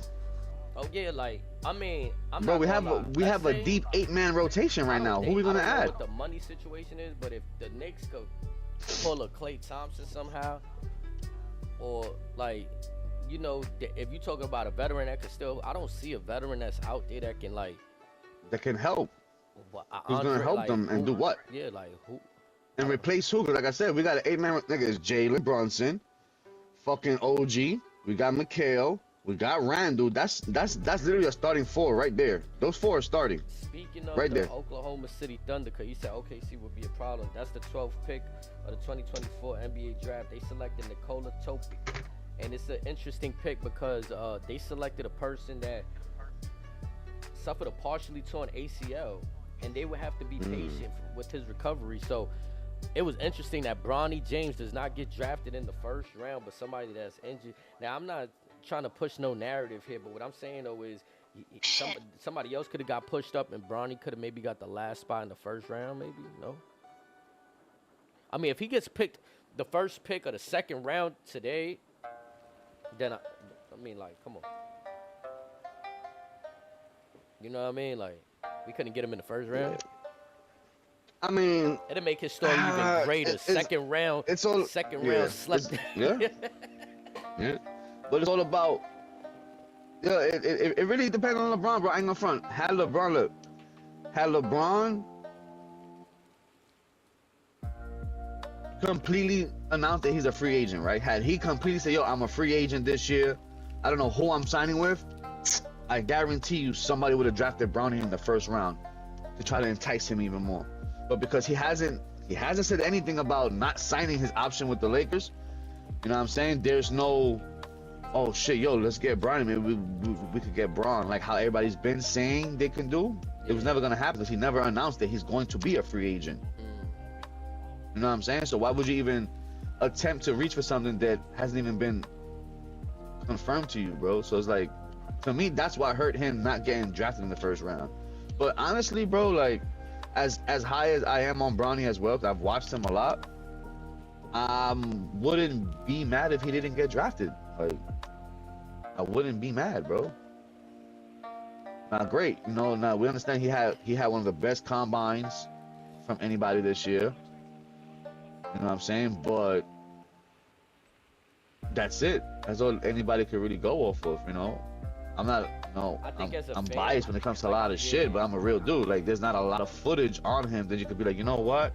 There is certain things you'd be like, damn, he just did that. Wow, he just did that. He gives you wow moments that you could be like, okay, he's capable of doing these things, but can he sustain doing these things? That's what they haven't seen, and unfortunately, it's because of the heart surgery thing, the heart, and you know what I'm saying, what happened from that, and then to come back from that just 4 or 5 months later to even play in college is crazy, bro. Of course. It's crazy. Because at the end of the day, even while we seen him in college, yo, we didn't even see him at 100% health yet, bro. So we don't know what a fully healthy Bronny James actually does look like, bro. We don't know how explosive he actually really is. Like, we don't even know if he's 100% Bronny right now yet. As a fan of Like, fatherhood, I would just like to see them hoop together. Maybe that's not Bronny's dream, but like as a fan, it'd have been dope to see a Ken Griffey. I think that's kind of whack. Me personally, I'd be hyped to play on my pops. I mean, yeah, like I'd be hyped to play on my pops, bro. It was like, dope when Ken Griffey Sr. and Ken Griffey Jr. went back to back on home runs. What? That's once in a lifetime shit. Rey Mysterio, Dom Mysterio at WrestleMania. They won the tag team belts together. Like, you don't get to do that. Like, that's once in a lifetime shit. But again, he want to be, as a kid, you want to be your own man, right? Like, you don't want to live in your father's shadow. So, as a father, I can see why you say it's whack. I get that part of, part of course too. Yeah. But your father's LeBron James, nigga. Arguably one of the best ball players to ever play basketball. I'm trying to play at least one game with you, man. Well, I'm trying to throw my pops a oop. No, pops, go get it. Yo, give me a second, bro. I gotta handle these children and shit. Do what you gotta do. It's what, 8:30? Yep, I'll be right back. Appreciate you stopping in. You already know, brother. We got the 12th pick right here. This is Nicola Topic. Nicola Topic.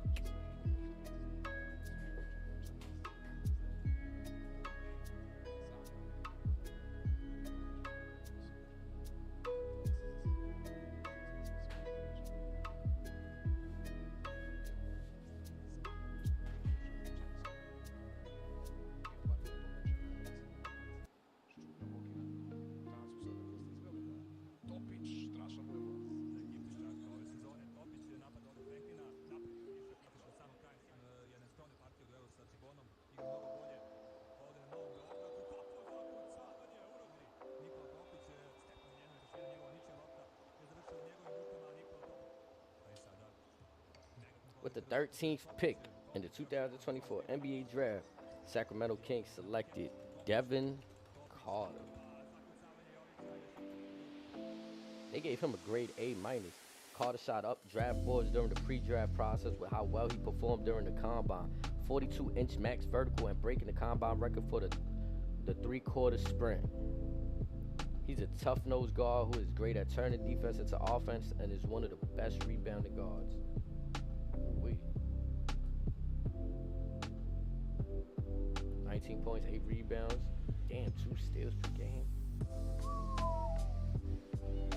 That's tough right there. I'm not even gonna lie. Kings might have something right there. Ugh. Hey.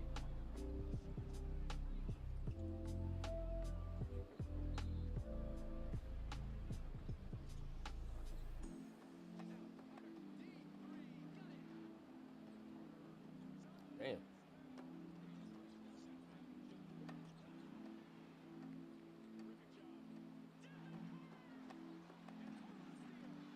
That's a great hey.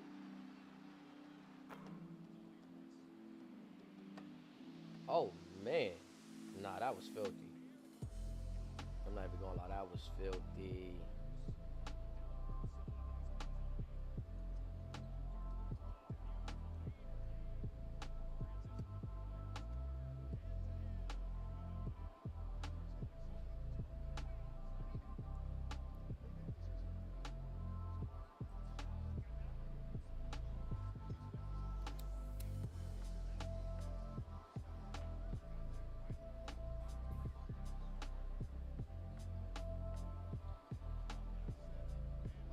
That was nice.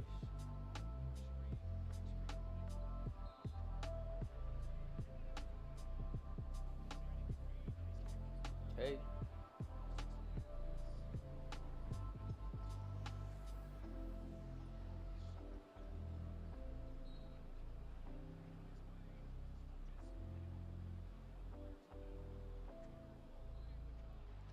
Again, I think the Kings got something right here with this pick.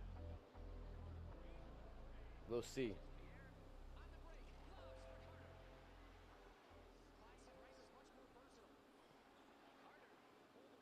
Where do y'all think Bronny lands today? If does he even get drafted today?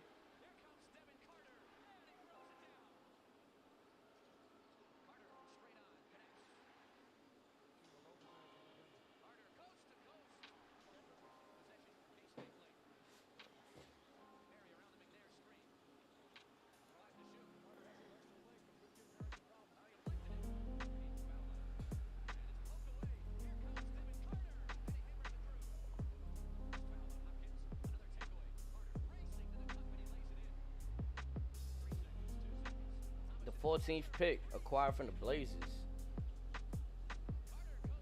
for the 2024 NBA Draft. Washington Wizards select, or the Blazers select, sent them to the Wizards. Carlton Carrington.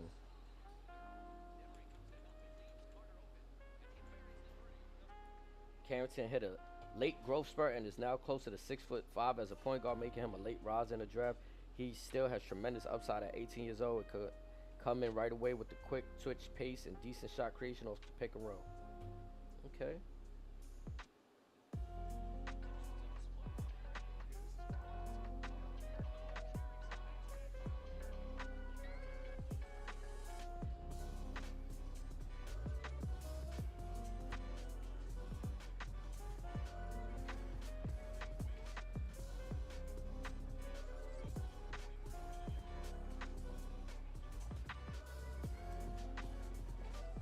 Damn.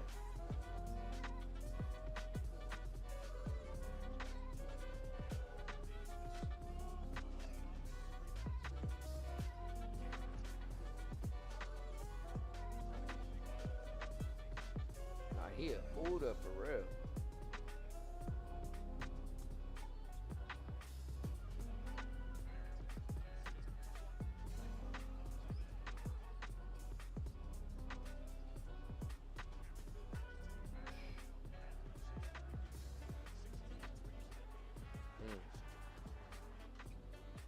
Hey, let.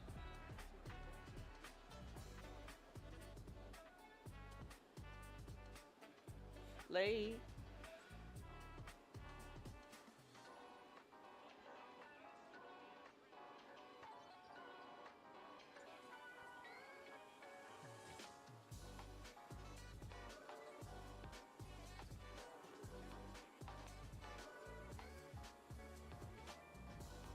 Off the glass.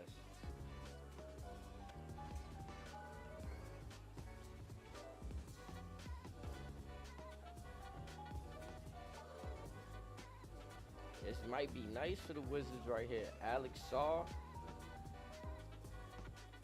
Carlton. Hey.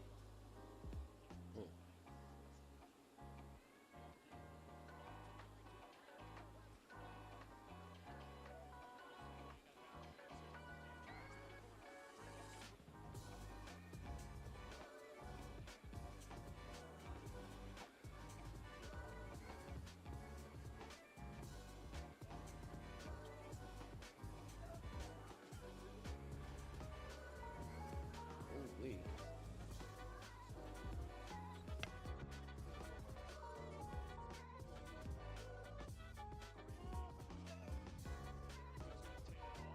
With the 15th pick, Miami Heat select Kel'el Ware. Ware really made a jump improvement from his freshman year at Oregon to his sophomore season at Indiana, showing more upside as a pick and roll big while putting pressure on the rim. His athleticism helped him guard the perimeter off the switch, and he's improved his ball handling, starting to break off missed shots. Ooh-wee. Do we see them like positioning to move past Bam right there? Like, or have all of these dudes around Bam be crazy? It's so easy to get your windshield replaced using Safe Light. Tell the people why you haven't done it. Started off as a chip, and it just keeps.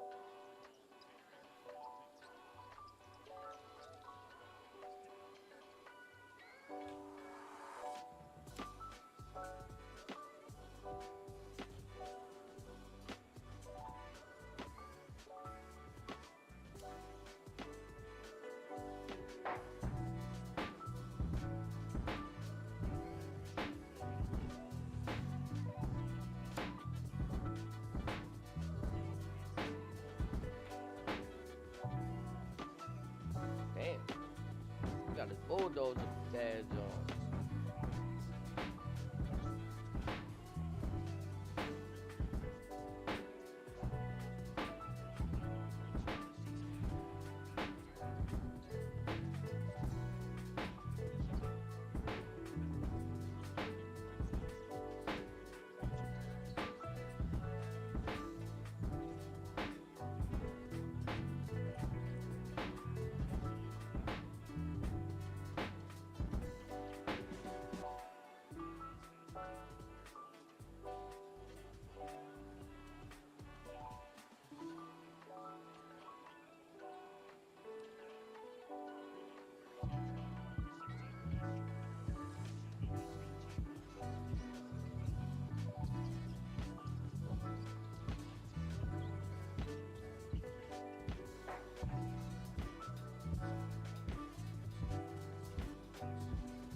Yup.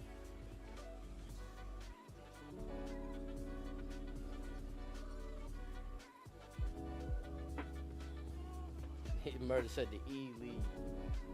I'm screaming. That right there is Kel'el Ware. With the 16th pick of the NBA draft, the Philadelphia 76ers selected Jared McCain. They gave him an A grade. McCain is one of the best shooters in the draft, shooting 41.8% from the three-point range and shot lights out at the combine in front of every NBA executive and scout. Even though he's undersized at 6'3", 197 pounds, Philadelphia knows exactly what it's getting from him as a reliable shooter.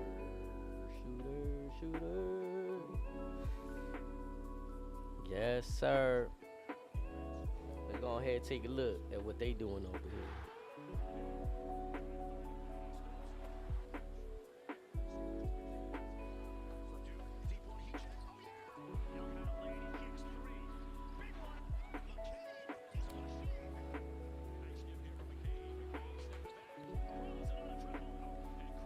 Yes, sir.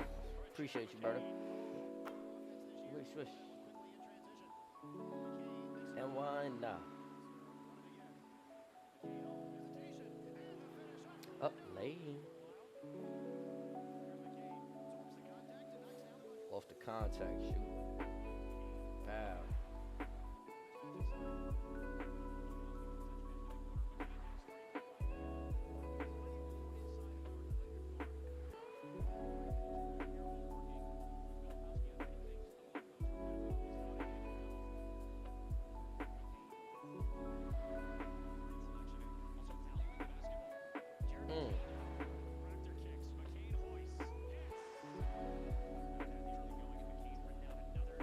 This is where things get interesting for me.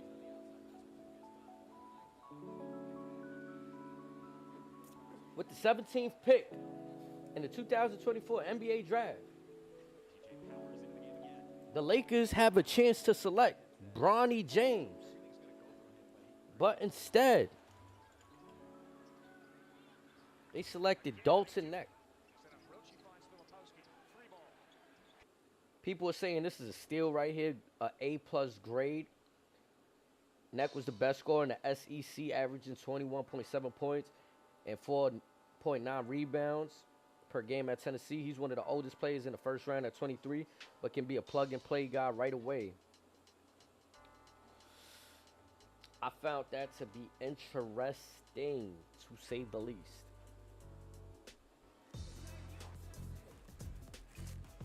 Maybe the Lakers acquire Bronnny some other way. Maybe Bronnny doesn't play with his father. We'll see. Nonetheless, this is interesting for me. Know about for you guys. Thank you, Agent State Farm. Like a good neighbor, State Farm is there. But it's neighbor. That's what I said, neighbor. Get closer. Spassky connect. All movement from the balls. How about that finish? Connect rises. And up a little bit, took advantage of. But James just whacked Richard, and the result of the last two possessions. Don't expect to pass it on this one. Oh, okay. Connect off the inbound. I'm giving him scorer vibes right away. Meshack keeps it alive to connect. Hangs in the air. Tennessee, I think at least 3 or 4 per half. Tough cover, right? Torres has done a nice job on connect. He can't let up. Edu, huge swat onto the mids of it. Connect the other way. Oh, what a finish. Go ahead and stay. You split 2 defenders. Go up with the right, scoop with the left. And I only dream to do that. They love that cut from that side of the court. But man, the free throw line tonight. Connect has it. Fire. Off the screen. With Cooper, who's over 40% on the year from 3. Connect with the answer on the curve. Dude looking like a scorer right here. I ain't gonna lie. Connect off the screen. Talk about confidence. Woo! A shot blocker. In the corner, here's Dalton. Connect. That's Tennessee's most prolific scorer. 80 points a ball game, but can they lock up on this end? Oh! Wow! Volunteers win in the Bahamas. Hold on to connect there. So, Dalton connects. Oh, what a nice touch. Seen a lot of that tonight. Yeah, you've seen him really evolve as a basketball player. The one of your better players graded 2-on-1. And assist a turnover. As the Gators, 2 of 8 from 3. Connect, feeling it. Oh boy, bottom of the net. SUV. Connect, searching for an answer. He's got it.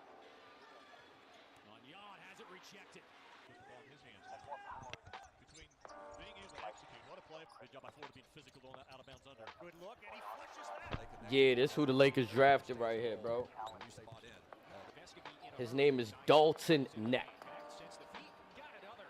Powerful move. Dalton. Connects the other way, takes the feed, knocks in the triple. That final cut by Connect into that. Watch it. I feel like this a made up name in 2K, you heard? Shea Thompson.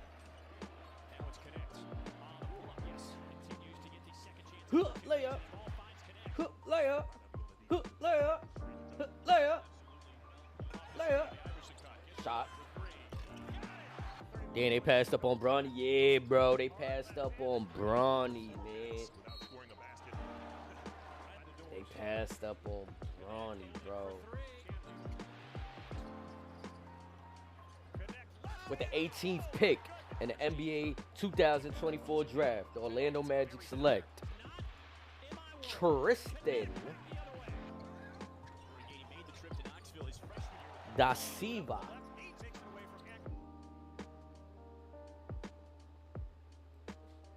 The senior forward shot 40% from the three-point range and has the potential to be that hybrid four in the NBA with his solid inside-out game and how he gets to his spots out the pick and roll option. Let's take a look. They need a shooter. That dude look like he shoot.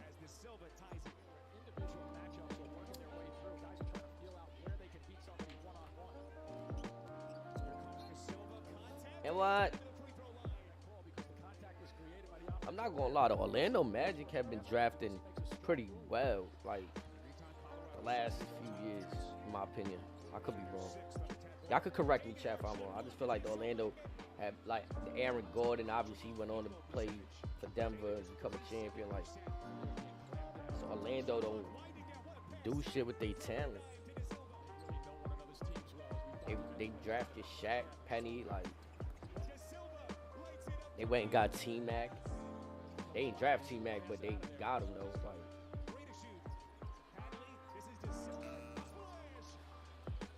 Dwight Howard.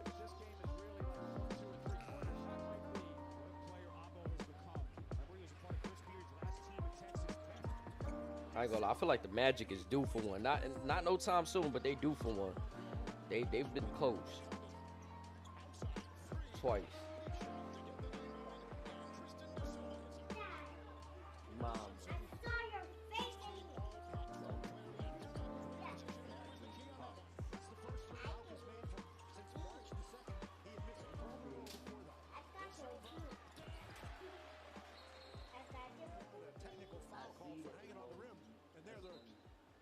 Showing that he's very versatile. He fixes the rim. Those rims were breakaway rims, and it just didn't bounce back up when he hung on it. Yeah, correct. And that is already De Silva's fourth assist of this game. We're just over 6 minutes. Luke O'Brien, nice feed, great finish. De Silva, but Luke O'Brien made it happen. Lightning quick. William, the dynamic player, would help him. Down low they go. Look at De Silva, grind his way and find the juice. Shooting 58% from the floor. Hawkins going to defend De Silva, and he has a spinner inside, which will drop with ease. A general shot. That's caused that face fracture. So with the 19th pick of the NBA draft, Toronto Raptors select Jacoby Walter, Jacoby Walter. They gave him a B grade. He's a guard. Walter has solid size for a shooting guard at 6'5", and showed more promise off the bounce during his 1 year at Baylor. His three-point shot was a little inconsistent over his freshman season, but the spacing in the NBA will allow him better looks for high percentage shots.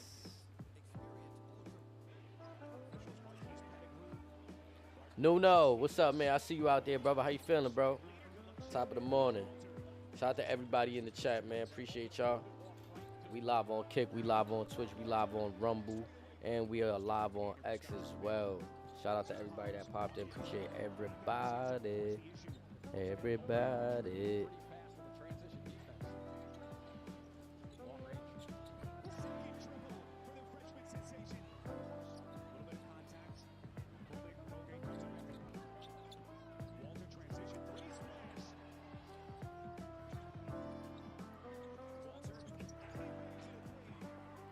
I'll also be on Trovo from time to time, so if y'all want to go check out that link right there and drop a follow right there, that'd be dope.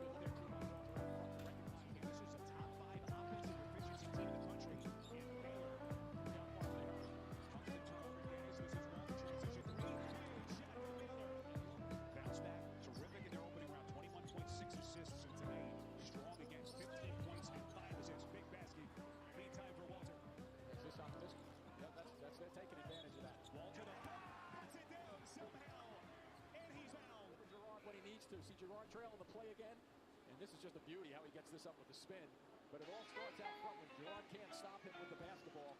And that's how he's only going to do damage for 5 feet in. Nice feed by Clark and a rare missed opportunity by P.J. Hall. Walters going to launch big shot for Baylor. Keep in mind, playing with 4 personals here. Has to be careful. Walter looking for some daylight. Got in there. Watch this now. Does 5 come over and help out? Jimmy is against Clark. Yep, there's Clark, the second guy. Big time shot to make that, to put that in. Jacoby Walters.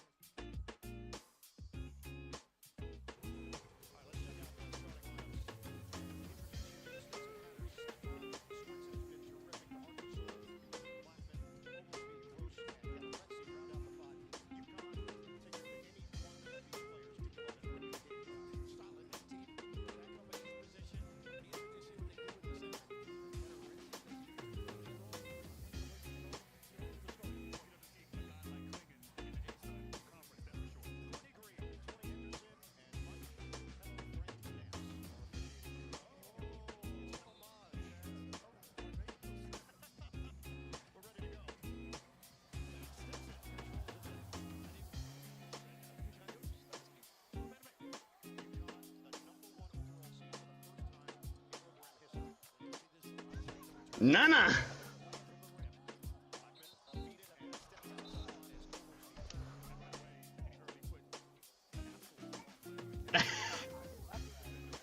Yeah, he's a vampire. That's why.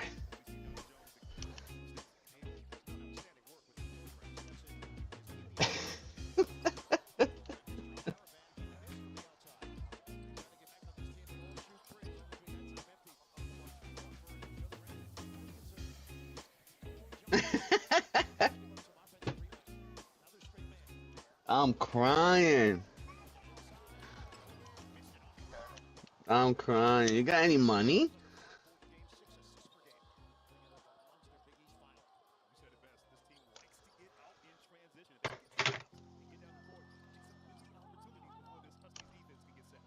She's funny, bro. She's fucking hilarious, bro. She's too funny. Got any money? Give me my Barbie shirt.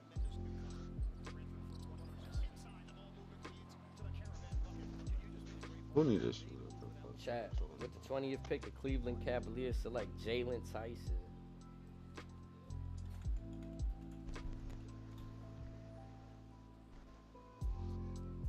I know you passed it already, but Lakers picked up a good pick.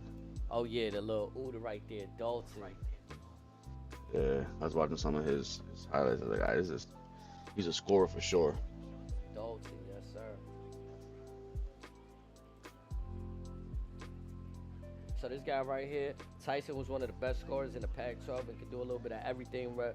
And he's strong with the ball, cuts well, and finishes through contact, but his mobility on defense and ability to keep players in front still needs some work.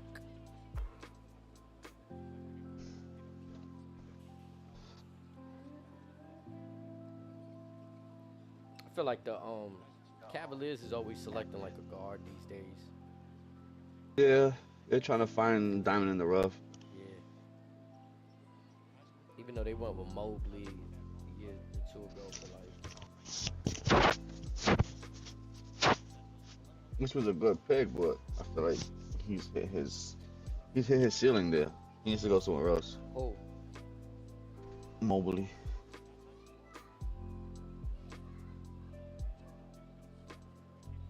He's hit his ceiling in Cleveland. He needs to go.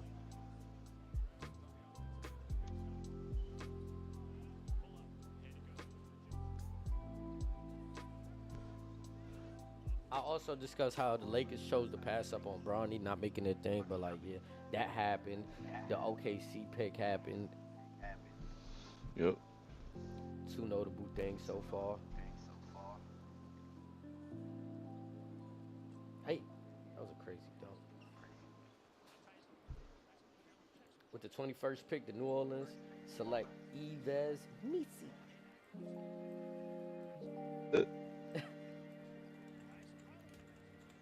A center. They gave him a B grade. Missy has still ton room for growth after his 1 year at Baylor, but the glimpse that he showed defending the block, running the floor well, transition screen, upside as a rim running big in the NBA at 7 feet.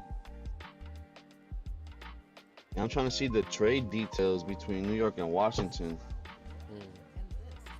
for the pick. They end up swapping picks.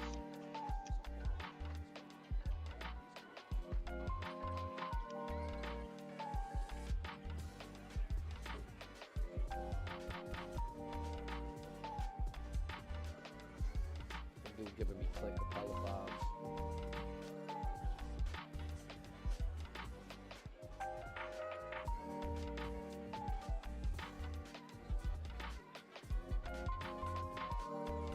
I'll be honest with you, I don't care to ever see highlights of alley-oop dunks. Like for me, that's not a good highlight to showcase somebody's skill. Like I want to see footwork. I want to see if you can get a. I mean, it I want to see if you depends. get your own bucket. It kind of depends. Like if it was like a play designed for the oop, like you see him running around, like you know what I'm saying, on a center screen, but then you cut down, like it's designed for that shit.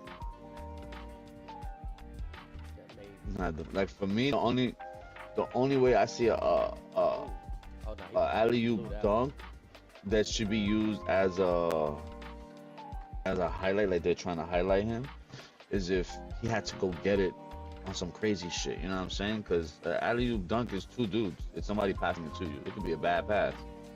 If it's a bad pass and you have to go get it, it's showing you athleticism. Oh damn, okay, bet he could really get it. But if it's like clean alley-oops, like some of these shits, like that, I don't think that really shows anything. It shows the nigga passing to you is a good passer.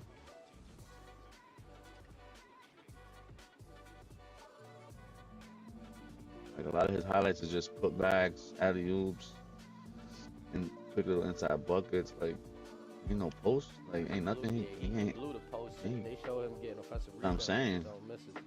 Screaming. That's real though. That's a real highlight though. Not too many highlights that really highlight that. Like he missed mad at his own shots. That's how he got these goals. And they're trying to showcase that you can grab offensive rebound. Yeah, I mean that matters. Second chances. Could do.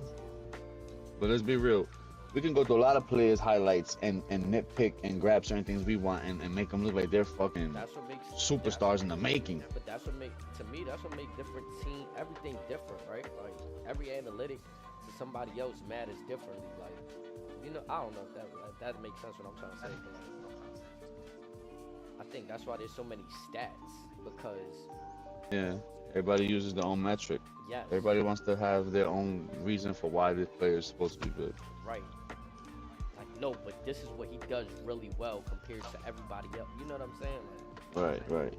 No, he dribbles to the right better than anybody. yes. And that might matter. Like, when you look at the grand scheme of things, like, damn, wait. Even if they try to force him left, they can't. It might be valuable to some degree. Now you causing a double team because they so worried about him going. You know what I'm saying? Right. Like, now he just got to be a good passer. He can't be a nutcase. Like, fucking. Yeah, it can't be at the dunk. He can't Sam. Yeah, like fuck. Nah, I mean, yeah. I mean, it's like efficiency, right? Like Chris Anderson, he wasn't the best center in the league, but that run he had with Miami, he was efficient. Like, well, you couldn't tell me he wasn't one of the best centers in the league at that time off that run. Strictly off of efficiency and blocking, and like he gave the real center, Chris Bosh, he gave him a chance to play power forward. Like, you know what I'm saying? Like, that was crazy.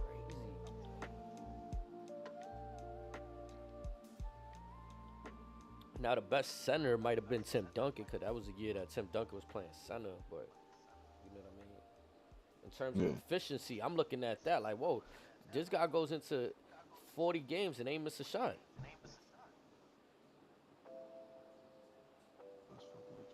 That's kind of unheard of. Like, you don't really hear that shit.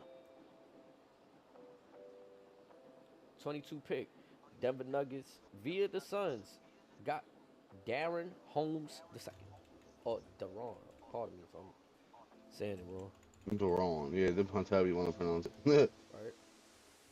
Yo, just know, all the fucking wings got eaten, nigga. I'm glad to hear that.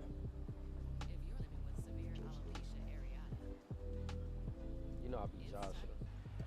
I knew better. Yo, June, what's the word, girl? I see you out there. I appreciate you stopping by. We out here doing the honorable deflections. Trying to see where Bronnny James landed. Got any predictions? Any predictions? He might be landing.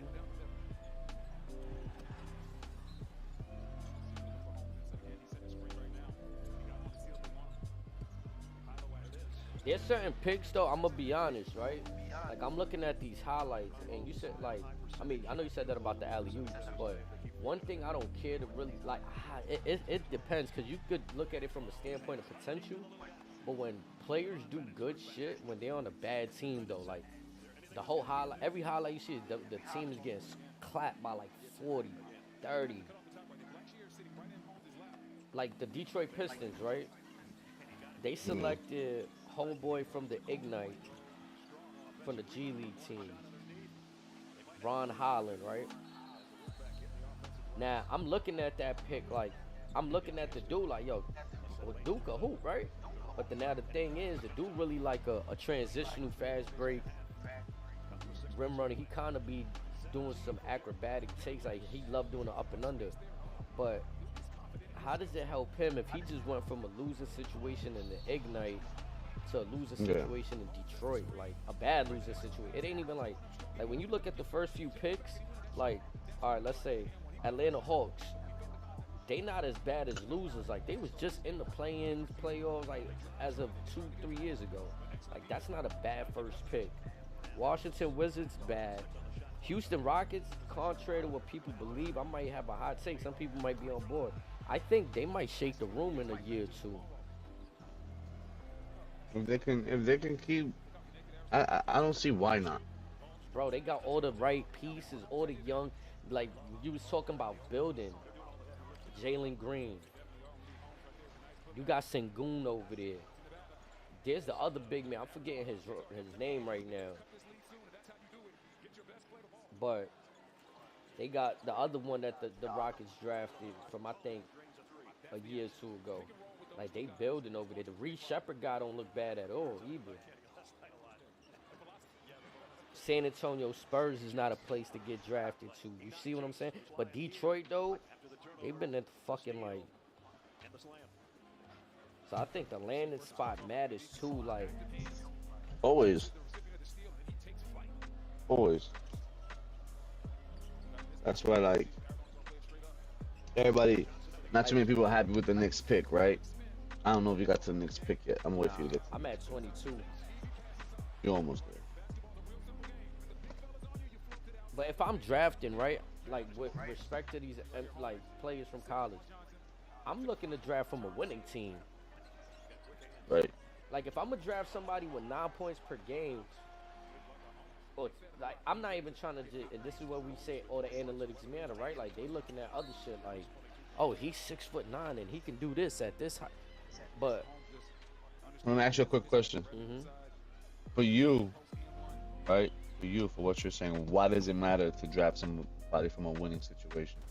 Because now you can come in with a, let's say, for example, how you win. Like you said about what you call that Villanova team. You said they won the championship, right? They won 2 of them. Okay, so that They won doesn't 2 matter. national titles. In my eyes, it does. That's why I'm listening to what you're saying. Like, it's kind of like what I'm always saying. That's why for me it matters. It didn't matter when Mario Chalmers drilled that shot in Derrick Rose's face in college. Yes, it fucking did. And that shit changed his draft stock, bro. And then he goes into the NBA and wins championships with LeBron James, Dwayne Wade. Yep. While Derrick Rose trusted him won to nothing. hit shots because why? He did it in college. Big time moment shit. Yeah, bro. That's why, like, Rip Hamilton. When I have, I don't know when I have my certain moments with back and forth. When people are like, oh, college shit doesn't matter to NBA. Yes, it does. It does matter, bro.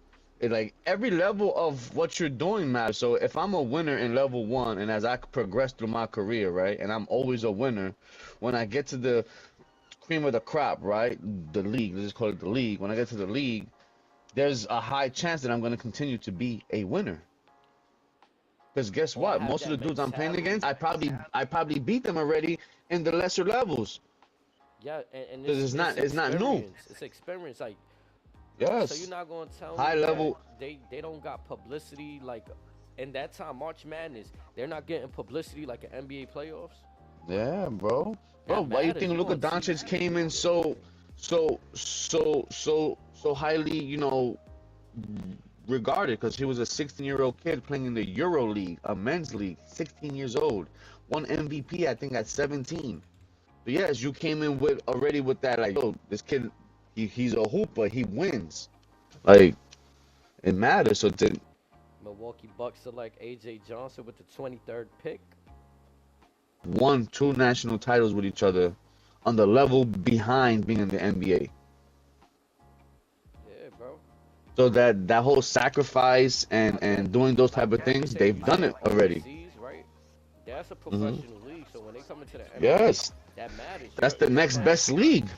You're You know that, right? The Euro League is the next best league behind the NBA. So, nigga, he was a champion over there. He was balling. He was an MVP. How does that not matter?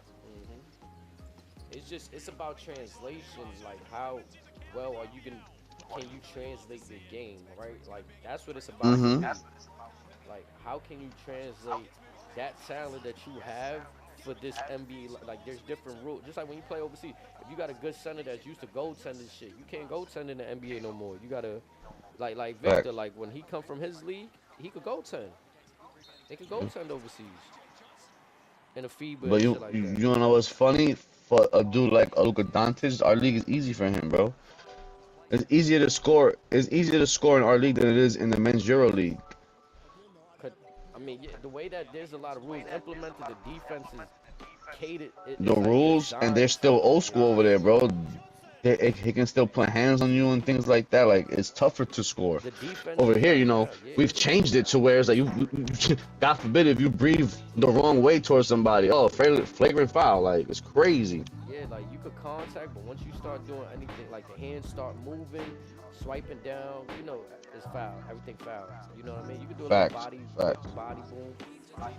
Not saying like, oh, the league is easier in the sense like, you know, the players are easier. No, but the rules make the game easier for someone like him who came from a situation Back then, they wasn't where the doing rules that were James Harden tougher. shit, in my opinion, I could be Hell wrong, no. but that shit James No, Harden, there wasn't. refs is looking like, nah, you fishing for something, like, you know what I'm saying? Mm-hmm. Like, oh nah, you trying to get a call, we ain't calling that. Yep. Now it's like That was the thing. yeah, The rip, oh, yeah, the rip through. That was now the they thing. stop calling that again, right? Like, oh, we not gonna do that. Yep. See, like, so come on, Yep. y'all gotta make They're trying to stop it because. Go ahead. Nah, Make it make sense. Nah, so it's gonna, whatever you're about to say is gonna prove my point. Like, come on, bro, with the Because it's just like, yeah, it's right. It's like pick and choose. Like, y'all picking. That's why I get mad when they try to like his players, right? They try to say, oh, Jalen Brunson still does what they're trying to take out the league. No, he don't. You don't do that. Y'all just so used to certain players getting called for how they did it. But some dudes would do it literally like blatantly. That's the only word I could think of. Baseball, I've only known about 3 things being changed, bro. Facts. That pitcher Fact. shit, instant replay, and yeah, I don't even know what's the other shit I was thinking about, bro. The when you go into the extra innings, they put niggas on second base now because they trying to make like Speed up the game. Right, Trying to speed it before up. when you used to go into extra innings, It was just like it's just a whole new game, yeah. That's it. Keep going, yeah, that's it. Now they put a runner on second. You know what I'm saying? To try to like, okay, this Yeah, I didn't even know that. RBI. That's how much I don't even watch baseball no more. You ain't know that? Nah, I don't even watch baseball like that no more. Nah, I feel that, bro. I didn't even know That's that. why the extra innings Crazy. should be a little dicey when teams are like tied up towards the end of a game. Yeah, like you could walk off if you you could walk off like that, bro. Like you do that second base, Crazy. and then you Fire. gotta fucking like, oh shit, like he just on second off the rip, like that makes the pitching A psychologically. little nervous, they fuck. Yeah. Yep, for sure. It makes it more of a pitching game at that point, honestly. Yeah, because now you starting off with 0 outs. I'm starting off, and I'm starting. Yup, I'm starting behind the 8 ball. You got a man already in scoring position, nigga, and I gotta get 3 dudes out. It could be a You simple. mother It lovers, could be if the dude quick enough. It could be a simple line drive that bring the dude home. Like, bro. Yo, not even. I make it even worse. And they can still score. All you gotta do is you get 3 outs. All you need is 2 pop flies in the outfield. right. He gonna get from second to third on the first pop out, and he gonna score on the next pop out. As long as it's deep in the outfield, he's good. Game over. Correct. You didn't even have to have nobody get a hit. What's up, Pop? Correct. Give me 1 second, okay? I got you, puppy. With the 24th pick, the Go brush your teeth. Wizards so this is the pick. They traded with New York. Yeah, with New York. Keyshawn George. Or Keyshawn? Yeah, that went to Washington. It might be Keyshawn. Yeah, that went to See the Washington. Y, so I'll say Kyle. My bad. Wow. Keyshawn George. Just go find it, yeah.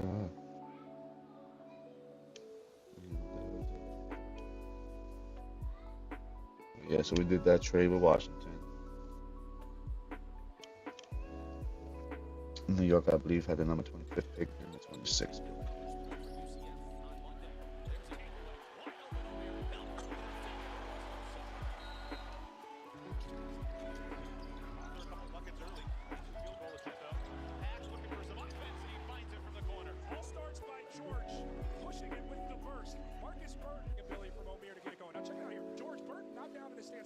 So then he draws 3 defenders. Now it's too late for Shrewsbury to have any chance to get out there. And Nigel Pack. I can see where Kyrie potentially gets some finishing ability. Miami up big, leading by 25. Give him 28. Keyshawn George, the freshman, where that full head of hair buries a 3. You know, they're 6'7", 6'6". You know, the Woko's obviously got some size to him. But if you were going to put the biggest 5 on the floor for Miami is George Berry's, I think this is them. It's very true, especially at their position. Explorers have won 3 straight coming into today. Their last game was last Saturday. They won at Lafayette by 16. Keyshawn George emerging for Miami. Time to go in the first half. George with the 3-pointer fresh off the bench. Hey, that is a confident shot. He plays with a lot of confidence. Ricketts has got to try to Waiting for them. bigger player, but shout out to George just sliding with the ball well defensively. Oh, Sam rejected.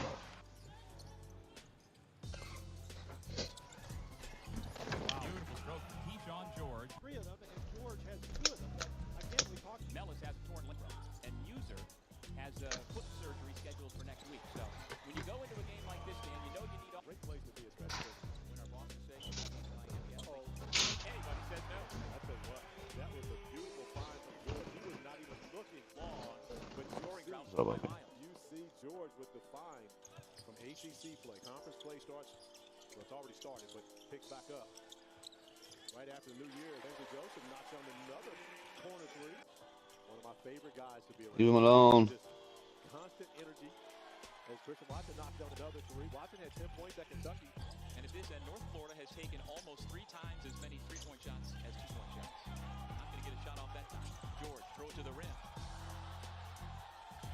And he can't get it back. Dylan Hunter won't let him. George puts it up and hits his 4th 3 of the game. With the shot clock winding down. George is having himself a night. He's got 4 threes and a game high. Not to say that he won't be at day's end, but he had the final shot. Inside George. What a feed from O'Meara. Back. Yeah, here's the look. That's a great backdoor feed. Really good job of Louisville finding Adam. him in transition, finding him along the baseline, finding him on penetration. George, the theft, the patience, and 1. In France. Watch how he puts the defender on his hip. Puts him on his hip, glides him to the front of the rim. That way he can play through contact. That is a... Here's Collins. Padula spinning through against George and got it slapped out of there. Now here's Miami, quick transition, and Cleveland the dunk. Wow. Skip for George. He'll launch from the logo and bank it in. Wow, what a big shot for the freshman, Keyshawn George. Right? When he's on the end of the logo right there. That's Chandler Jackson. Sophomore out of Memphis. Good defense by Poplar. Up ahead to George. The way they attack the paint just makes them a difficult out. Rory blocked by George. O'Meara keeps it in bounds. And then gives it up. Morocco, Cleveland, Poplar, and the man of the hour, Nigel Pack. It'll be the freshman George back in the game. You gotta get out of his way, young fella. Walker's going to set the screen. George rises. Keyshawn George, young man. Burton has it poked away by Matthew Cleveland. Here comes Keyshawn. Going end-to-end, laying it in. Yeah, before that, Corey, the Irish had missed 9 of its last 10 shots. Coming out of the timeout, they get a good look. Not as good as that one. Third straight dunk for North Chad O'Meara. And of course, Patrick Mahomes, one squaring off in the AFC Championship game. That's a big deal. George throw it up to the rim. And it's another dunk for number 15. O'Meara now with 28 points, a season high. Trying to chisel his way into that pit D. Gets it back. Needs to shoot it. Gave it up. George got it away and died. And he made it right at the horn. George the board for the Canes. That's not a bad deal right there. The Knicks got the, I don't know how it happened, but they got the 25th pick right after that pick from the Wizards, so they wasn't really missing out on much right there. They picked Pacone. And it was a swap pick, so we got the 26th pick. How you say that dude last name? I don't even know. Thought you would know. Pacone. that tease, that some shit like that. I was really trying to work on it too. My man is on the diet. But yeah, so going on to him, he's only 18 years old, bro. So everybody's looking at, oh, like why the Knicks pick him, bro? He's 6'9", he can shoot, got handle, he's a big body, so he's definitely, you know what I'm saying, he's a good defender, and he's 18 years old. You don't gotta throw him out there right away, bro. He can sit there and learn. That's the shit I'm talking about, though. 6 points per game, 2 rebounds, 0 steals, 1 block, 0. Like, what I'm saying is though, is there an initiative that like the NBA draft gotta include a certain amount of like foreign? Yes, I think so. Yes, I believe there is. If I'm not mistaken, I could be wrong, but I believe there is. Because again, this is what I'm gonna say. Wouldn't you want to take from a winning championship team, whether it's overseas or collegiate level? Yeah, well, a lot of times it's just based off of potential. Old habits die hard. That's one. From a standpoint of, I'm thinking business and investment, right? What you wanna invest on a player that you know, like again, like you said it though. You already said it. Some people looking for the diamond in the rough, right? And that hidden gem like that Joel Embiid, that Giannis Antetokounmpo, that one that's just gonna break through and make you look like that fucking executive scout of the year, like, you know what I mean? Yep. I mean, I don't know. I could be wrong, but like just looking back at again, like going back to that team, I didn't even really know because I wasn't watching that college run at that time to know that they were all on Villanova together. Oh yeah. You know what I'm saying? And shit like that. And not for nothing, it's funny because the way they played together on the Knicks is kind of how they played in college. Like, none of them was like a real star, but all of them were great together. And just like in college, Jalen Brunson was the leader. And organically, it's the same thing. He's on the Knicks, and he's the leader. You know what I'm saying? It speaks it speaks a lot, bro. When you can play ball with people you really trust, because I could get trapped, double team real quick, and I almost know where you at. I don't even gotta like, you know what I'm trying to say? Like, I know I throw the ball here, you're there. Like, I know this. Like, there's no, oh shit, like, there's no, bro. Like, I can probably blindly throw the ball and always hit you. Like, I know where you're gonna be at. Like, that's like that. On that Florida team, it was kind of like this. Yeah, go ahead. Al Horford, Joakim Noah. I think his name was Corey Brewer. There's one more dude particular I'm missing. I'm missing one more guy. Shit. But yeah, I know what run you talking about, bro. Like that was huge, bro, because it was rare that dudes came back to play with each other to keep winning, nigga. And Al Horford and Joakim Noah and them dudes did that. What's up, Pop?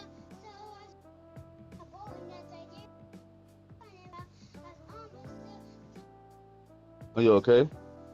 All right. But yeah, bro, like they had Al Horford that came out of there, Corey Brewer, Joakim Noah, some dude named Chris Richard, and Torian Green. Okay.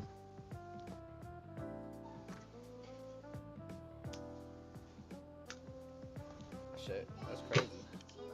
Even David Lee went to Florida. Forgot about David Lee. Yep.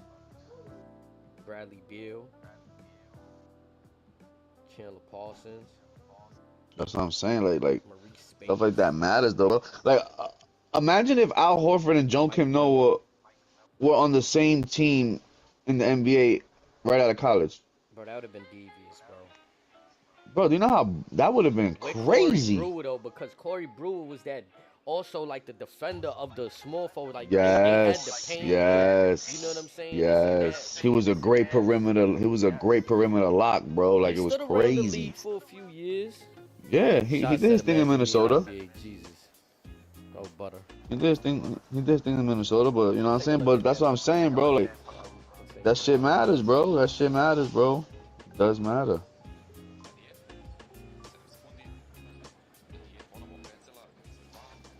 Because if it didn't matter, then we wouldn't bring college stats up. We wouldn't bring anything up that had to do with college. If the minute you make it to the NBA, everything you did before that didn't matter. Everything I did before this got me here. How it don't matter?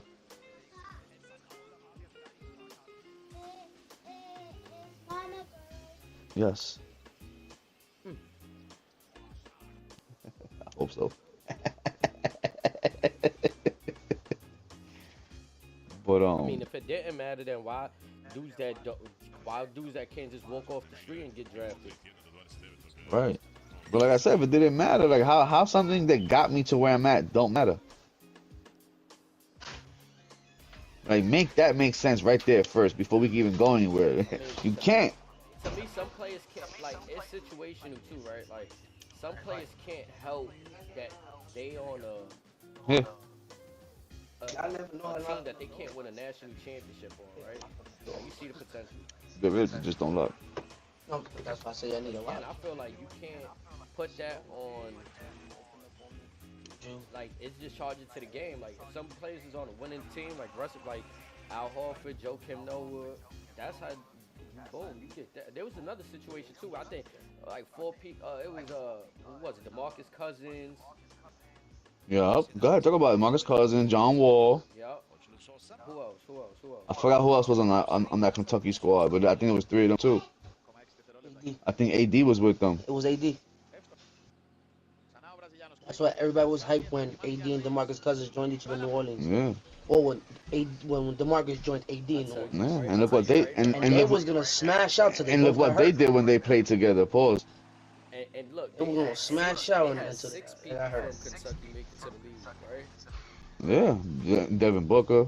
Look, they had Anthony Davis, Michael J. Gilchrist, Terrence Jones, Marquise T, Deron Lamb, Darius Miller. That's all from the 2012 year. 2011, Brandon Knight. 2010, John Wall, DeMarcus Cousins, Patrick Patterson, Eric Bledsoe. Eric Bledsoe. 2009, Jody Meeks. 2008, Joe Crawford. 2006, Rajon Rondo. Oh, brother. Yes, sir. That's it. That's what I'm saying, bro. Like, why? I don't know. I'm no GM, right?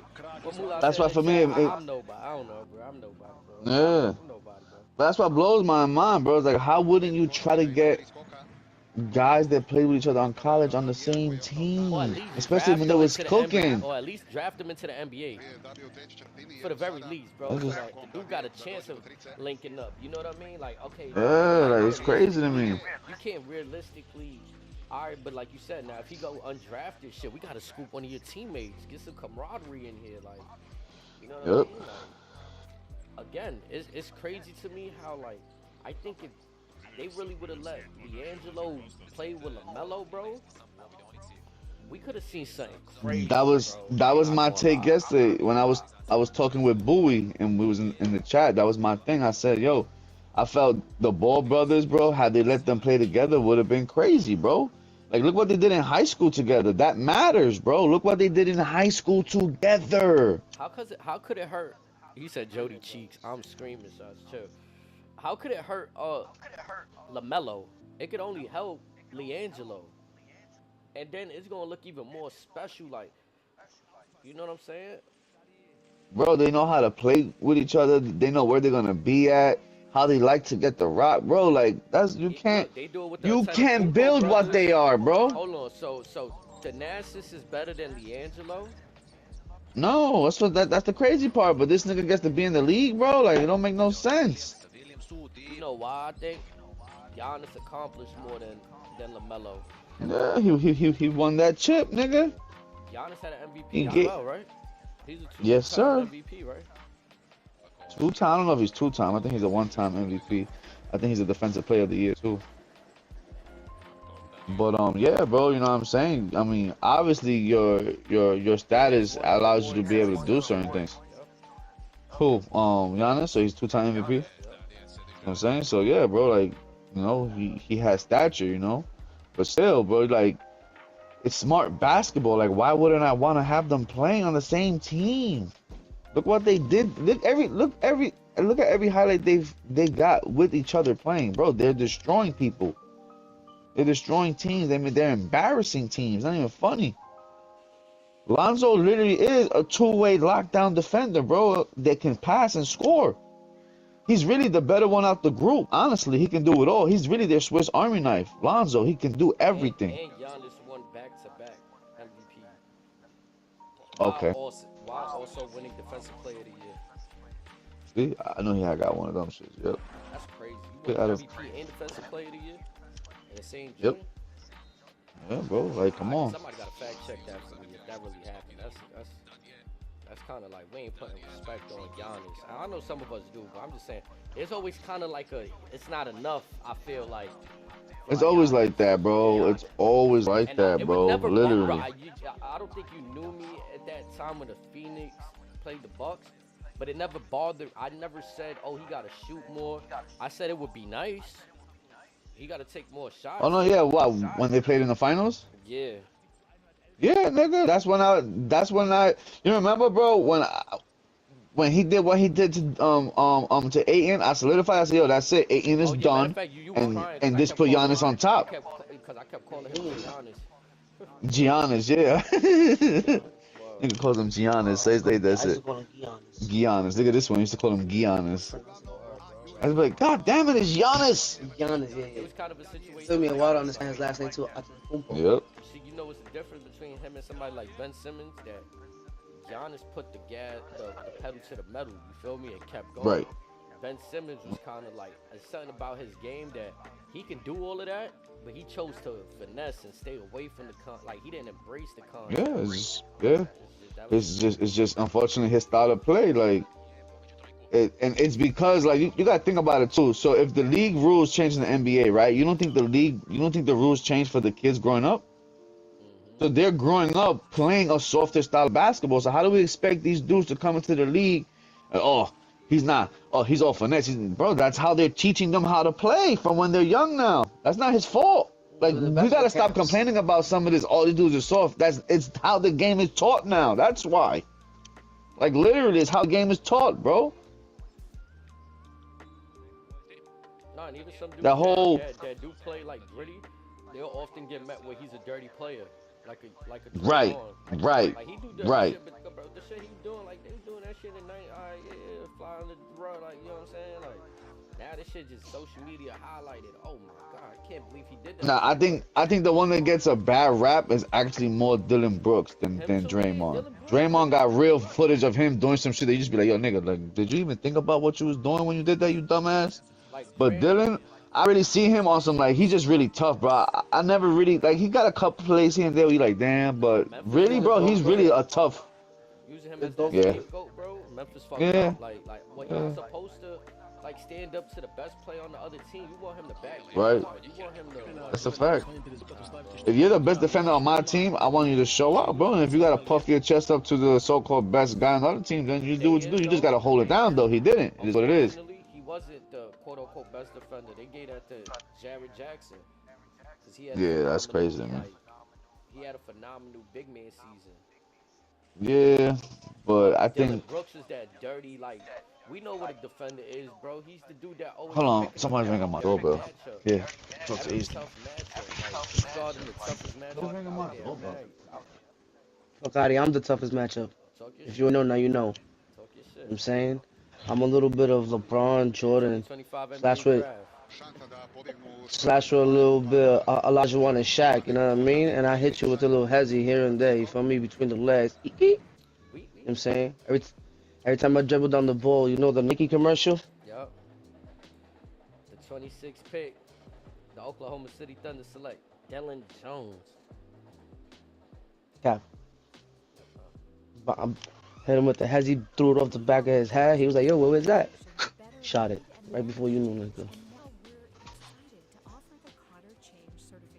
OKC looking to get stronger. Like, they obviously traded the weirdo Josh Giddey and shit. And then You said the weirdo. like, Now they got rid of him. Yeah, they got rid of Mans and shit. Picked up Alex Caruso. That's a good pickup. He's That's a good definitely pickup. add to that, like, you know, that's Defensively? hard. Defensively, yeah. They need that. When give Shay a little. I think Caruso would have been a good asset anywhere to any important team this year. Like to the Lakers, he would have been good. Shit, the Knicks, he would have been good. You know what I'm saying? Yeah. Austin Reeves, Mhm. he's not like Caruso, but he could be like. At all.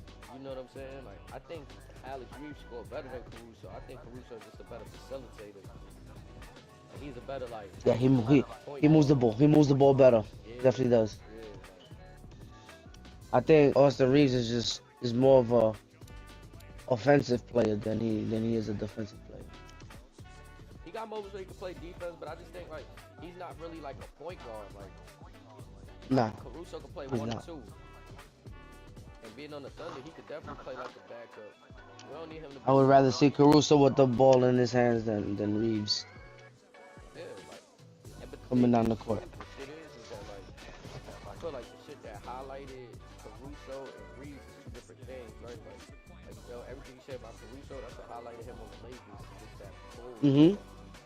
Austin Reeves shit was more like we needed that extra shooter. Like we treating him like a Ray Allen, like a Klay Thompson. Like we treating him like he that savior, that third guy. And he's not consistent. Reeves. That's a big stock to fill for a second-year player. Like, you know what I'm saying? Noodle, I see you out there. I always say it that No, I fuck with AR. I'm not saying I don't fuck with AR. I'm saying like between him and Caruso. Oh, these young players are unreal, bro. We wasn't looking at a Steve Nash in his second year like he was supposed to win a championship. We wasn't looking at a Jason Kidd in his second year like he was supposed to win a championship. A Grant Hill in his second year, like. And these are NBA legends, like that they end up winning. Well, Grant Hill not so much, but like Gary Payton won down the line, Steve Nash #1, Jason Kidd won down the line. Like you putting too much expectation on now or bust. What's wrong with letting somebody? If you're coming into the league at 18, by the time 5 years pass by, you're only 23. Somebody just got drafted and they 23.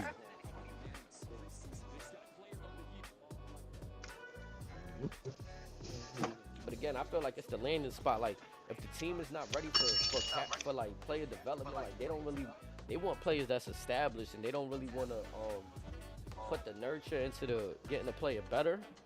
And shit like that gonna happen. You're gonna have situations where, like, example, Markelle Fultz. He could have probably still been an asset for the Philly. He went through his injury. Was saying he forgot how to shoot. They kind of gave up on him. Like, he went to Orlando. Nah, he kind of. It was he forgot how to shoot, and his body like physically didn't move the way he used to be able to shoot. Like his shoulder, he lost like mobility, so he couldn't. Like it was weird. Yeah, Orlando did. Yeah, they took their time. Yeah, they took their time with him. That's what they did, nigga. Like Philly should have. Yeah. That's what I'm saying. That it's a now robust league. Like, you know what I'm saying? Like, It's been like that for some time now. Nerlens Noel. Like, I feel like even when he was in Dallas, he I was liked doing I liked him. I ain't gonna front. I liked him. Like I feel like they needed. I feel like they didn't really work with him offensively like that, but I liked him, bro. Like, bro, they just drafted dudes that were alright and didn't really put the Embiid was the focal point, like, and maybe Ben Simmons, but Jahlil Yep, that was Okafor, it. Nerlens Noel, Markelle Fultz, like, that was supposed to be Yeah, it's a bias. that's supposed to be a squad, bro. That's supposed to be a chip. I ain't gonna front. Maybe not a chip, but building towards one, like, for sure, like, you know what I mean, like, because at that moment, Cause they coming out of college, Jahlil Okafor was one of them ones. right, He was nice. size, like, they had size, they had guards. Yeah. They had everything, bro, that you want. Honestly, I don't think they had a good coach at that time. I don't know who the coach was. Yeah, I don't remember either. I feel like it was a college coach though. 27th pick, the Minnesota Timberwolves select Terrence Shannon Jr. I don't know who this is. We're about to find out though.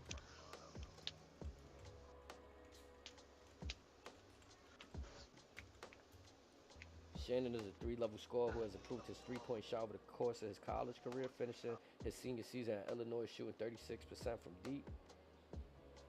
He's an older, experienced guard at 23. Look, another player, like I just said, getting drafted at 23. So you're going to spend more time, respectfully, trying to develop this guy that got a 36 from 3. And look at what they did to Toscano. I'm not even going to lie. Juan Toscano, I think he should probably be in the league. But because of his age and he ain't reached that, like this dude's younger than you, that's wild. You know what I'm saying? Mm-hmm. But he's a champion, though, with the Warriors, if I'm not mistaken. But age is valuable, though. You know, that's the thing. Age by itself holds value. So, you know, I draft the 18-year-old kid now, right? 3 years down the road, he's 21 years old, right? Now we know we ain't really using you, but guess what? You're a draft asset. I mean, a trade asset because of your age. Literally, you're 21 years old. Like, I can trade you and still get some decent value back for you. That's why sometimes they draft these kids at a young age. It's not always just because we want to develop them. It's because they're looking like 2 years down the road. Listen, he's a free agent 2 years from now. This contract's up 2 years. Like, there's so much that goes into all these things. There's not just, oh, yeah, we like this guy, let's pick this guy. Like, nah, sometimes it's niggas is really setting up for 2 years down the road. Yep. I'm saying, I say everybody's, oh, like with the Knicks, oh, they gave up a lot for Mikal. I said, no, they didn't. They gave up a few unprotected first-round draft picks. Guess what? We expect to be in the playoffs, deep playoff runs for the next few years. So them #1 draft picks ain't gonna mean shit. They're gonna be late #1 draft picks. We don't give a fuck about that. That's why we gave them up. We expect to be in a hunt for a championship for these next 4 to 5 years, bro. Like, what are we talking about? So why we worried about that? You did the right thing. And not for nothing. And still, we in the league too that this lottery system is different. Like, we've seen projected #1s, 3s not get the picks they supposed to be getting. So, like you said, in a position where the team's already solid. Right now, we could give this up because the next 4 years, these 4 years of draft picks we expect to be where we supposed to be at.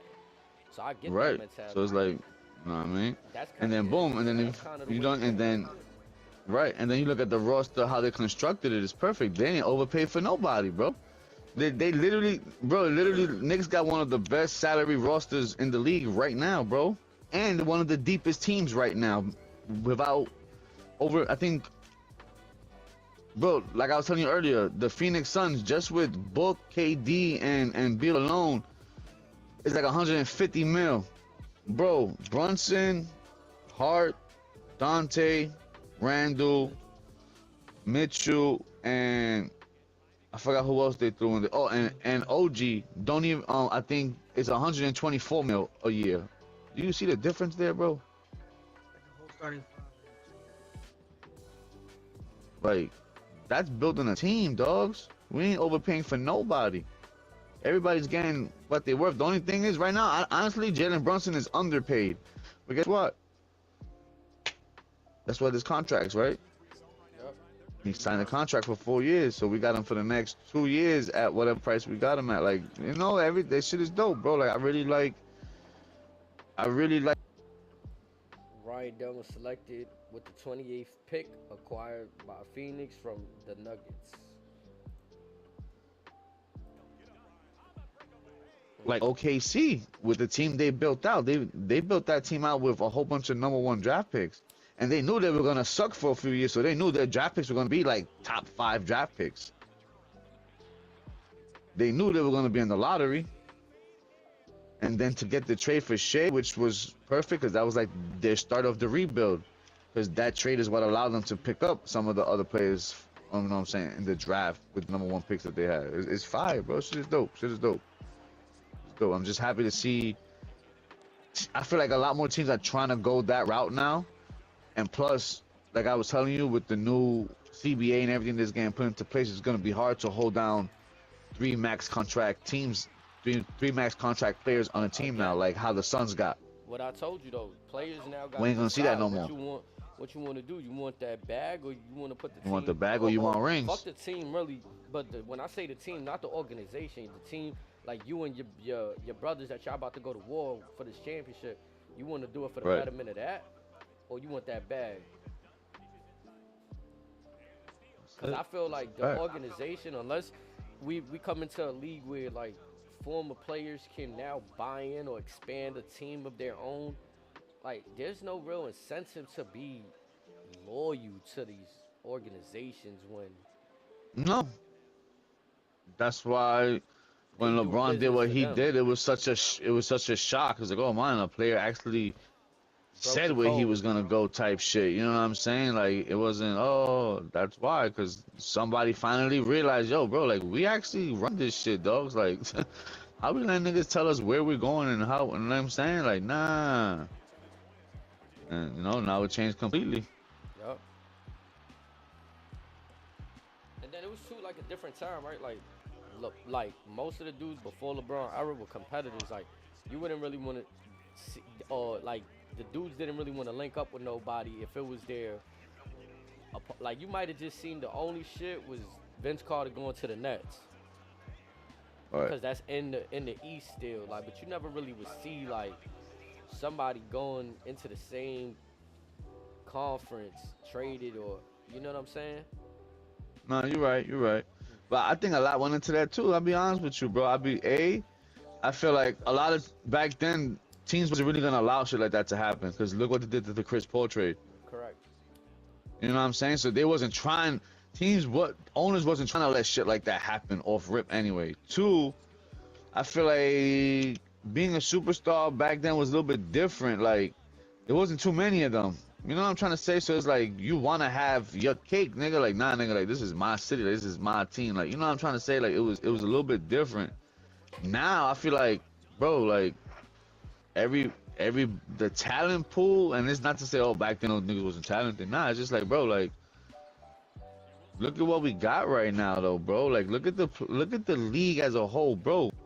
There's no more just 5 great players and everybody. No, bro. The league is full of a handful, 2 handful of fucking great players. Most teams have 2 great players at this point. Again, when we talk about analytics and shit, like, there's dudes that come out and play their part. Like, if their job is to just be a aggressive defender and be pesky and just follow this play, he not really there to score points. So you might see the 4 points, but this shit, the intangibles, this shit that don't pop up on the stat sheet. Right. You know what I want to see from him then? Show me the percentage that they're shooting on him. Or even just like we said, this show me that. There's, right, that and this shit that there's, I don't know if it's calculated, but like turnover rate, right? Like, he might not have gotten they have that. Yeah, he might not have gotten a steal on this guy, but he forced them into a turnover, right? Like, Yep. You know what I'm saying? Forced turnovers. Yeah, forced turnovers, like, you know what I'm saying? Yep. That matters too, bro. Like, you know, and you know, it's kind of what we talk about in 2K, the same thing, bro. Like, I just forced a turnover. That's great defense. I didn't get a steal. I didn't get a block, so you can't see it on a piece of paper. Right. But you can if you look at the TO part. That's the turnover. I caused that. I did that. I like this dude's Again, highlights right that's here. why. Ryan Dunn, he looking like he could defend. He averaging 2.3 blocks, 54.8 on the field, 1.3 steals. He's ACC all defense. I like him. I like that pick right there. Phoenix ended up picking him up. Something that Okay. they need right there, defense. Yeah, but Phoenix is in trouble, bro. I ain't gonna lie. They like that Do was. we see a breakup happening? I mean, I don't either a breakup or not, but I don't see them going nowhere, bro. I don't see them going nowhere. I mean, they're always gonna be in the talks because of the firepower they have. Like, let's call it for what it is. Yes, they got 3 guys that can drop buckets, but come on, dude. Like I said last year when the team got put together, I said defense is gonna be their main issue, and they have no depth at all, at all. So who's gonna and we see what happened when one of them gets hurt. There's nobody to replace that person. Yep. Beal spent half the season with his back messed up. There's nobody to replace Beal. What happens if that was KD? Who the hell's replacing KD? Nobody. You know what I'm saying? Like they don't have a. That's it. You're banking on these 3 dudes to carry out through the season, right? So then I say this. We give people like Tibbs headaches. Oh, he supposedly runs his players to the ground. What do you call that? What do you call that? When you legit don't have anybody who can back any of those 3 guys up when they come out the game. What do you call that? That's why they don't even come out the game. I mean, I think just like again going back to 2K, using 2K as a reference. I seen the tweet when guys say like, oh, during the regular season, like yeah, you're gonna see the offensive numbers high, but in the in the postseason, that's when you see the defensive intensity, the defensive prowess. Like we cannot It allow turns this. up. Yeah, you see the more defender, the more better defenders get put in the game.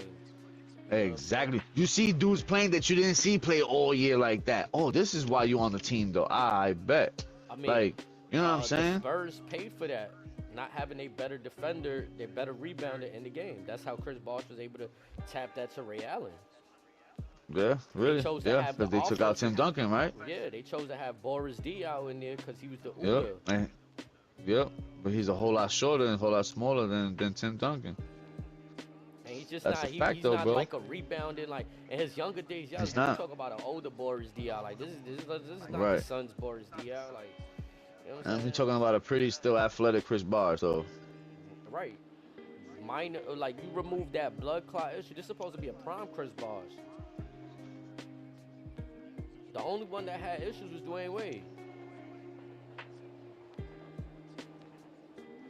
So, Yep. it's like there's a lot of narratives that can really be, and for me, that's why I lean more into the defensive. Again, Trevor Ariza at the end of that Lakers, I forgot what series it was, but when he made that difference to get that steal. Very true. Very, very true. It's them few moments where offense. There's a lot of moments. I'm not trying to say few. It's a lot of moments where offense prevails. Of course. I mean, because offense, I mean, you're attacking. So when you're attacking, you're always going to have more opportunities to accomplish your goal of scoring. Look, There's always going to be a high probability. My bad. Yeah, go ahead. They gave Nah, go ahead. Yeah. The MVP. The finals. Yeah. Finals MVP for being the best defender to hold LeBron. Bro, that's how Kawhi got his on the Spurs. And you know what the crazy part is? Both those dudes got their MVP finals on LeBron, but LeBron still averaged like 30, 10, and like 8. How the hell you get in how you getting the MVP for supposedly stopping LeBron when he averaged 30, 10, and 8? Where's the stop? Because the narrative that LeBron supposed to be out there dropping 50 a game. That's the narrative. You know what I'm saying? Like, you know what I mean? They want him to do unforeseen shit. Like, kind of shit that Giannis did to the Suns, to be honest. But LeBron ain't built like that. Like, he built like that, but not like Giannis got more length. That's not his game, bro. Like, is that even if it is, LeBron's more power Giannis had the length to do that shit with the power. Like, he's like, get out the. Oh, you like even like you see some of the dunks that Giannis do. He's getting that Kevin Garnett. Remember when LeBron dunked on Kevin Garnett and Kevin Garnett tried to push him, but LeBron still yanked it on him. Yep. That's Yep. the LeBron everybody Yep. wants. Yep. But like 50 points of that. But we got did. got that LeBron We got already, even bro. better, Like though. that's We like got better. We got a LeBron that's shooting threes in the finals, facilitating all kind of shit. But the thing is, it's still not enough. They lost. They, like you said, now Never the enough. narrative is, oh, we contained LeBron. He wasn't able to average fucking 50, 10, 15 and 10. You know what I mean? Like the narrative is put. right. Even though in those series, I still believe, if I'm not mistaken, he still led in points and all that other Who was the bullshit. Like how you MVP get for the the Detroit series when they beat the Lakers? was it Rip? Or was it? Did they give it to Ben Wallace? I have no idea. That's why I'm asking. Fuck. I could go look it up. Yeah, check that out real good. That's a good one. I think it's for me. It's either Rip or Ben Wallace, if I'm not mistaken. It's one of those two. I don't think Chauncey got it. I think it's Rip or Ben.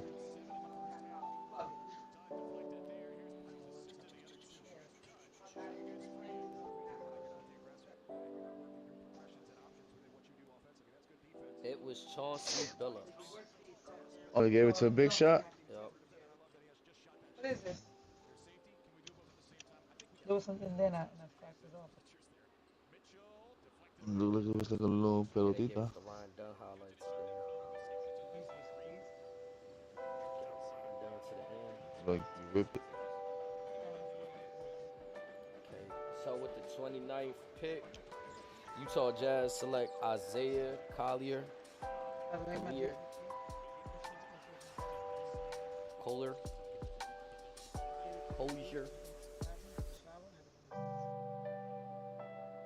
They saying this is a surprising drop right here. Oh, he wasn't supposed to go that low.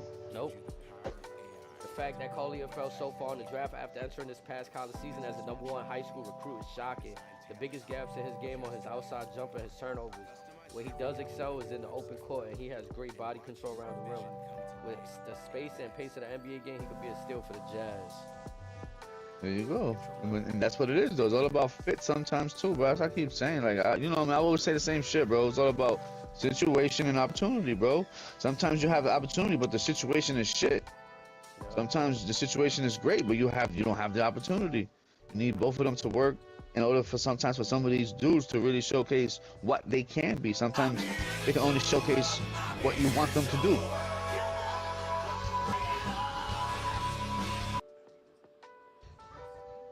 Yo, Viral, I appreciate that support right there. I see you out there.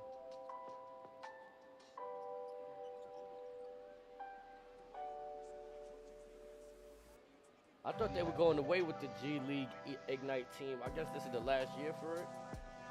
I think so. The earlier draft picks.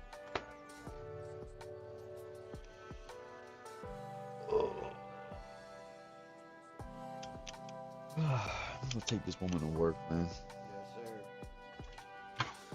sir. Story of my life. It's not my life. And with the 30th pick, the Boston Celtics select Jalen Tatum. Later.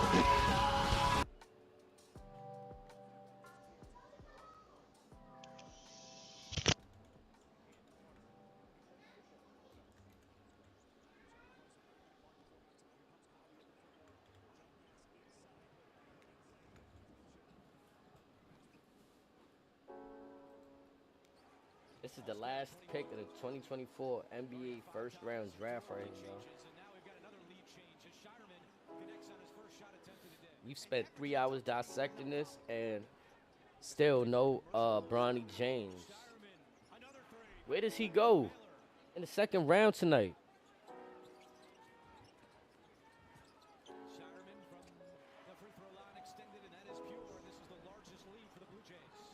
Yeah, you guys let me know if this was too long. We could cut down the second round to just the good stuff if you want. Or just cut down the highlights in general. So you guys like probably a minute or two of each. Skip on to the next. I was watching more of a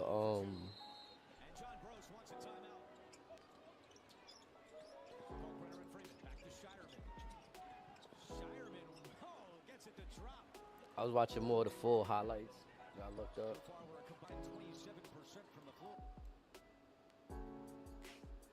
You know what I'm saying? So.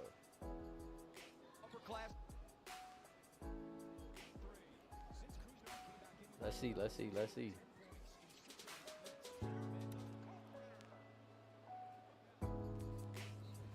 Again, I want to know you guys' thoughts on where you think Bronny is going to get selected to tonight. I ultimately think, for some weird reason, selfish reason, I think he gets drafted. If the Lakers have a second round pick, if he gets undrafted, I think he goes with his father, to be honest. I just think they don't want to make it so obvious. Or if they could have the selection of taking somebody good in the first round and still getting Bronny, if that's a feasible idea, I think that's what's going on. So I hope you guys have fun with me, man. You know what I'm saying? Breaking down this first round of NBA draft. Baron, I see you out there, man. Happy Kid Community. Yes, sir. Shout out to you, Baron. Appreciate you, man. I will be back in a few. I'm just going to cut the stream so that I can snatch up this download and then upload. So we just gonna host out to somebody out there. I see Baron just dropped by, so we're gonna go host out to Baron, man. Everybody check him out, show him some love. You know what I'm saying? And we'll be back later, y'all.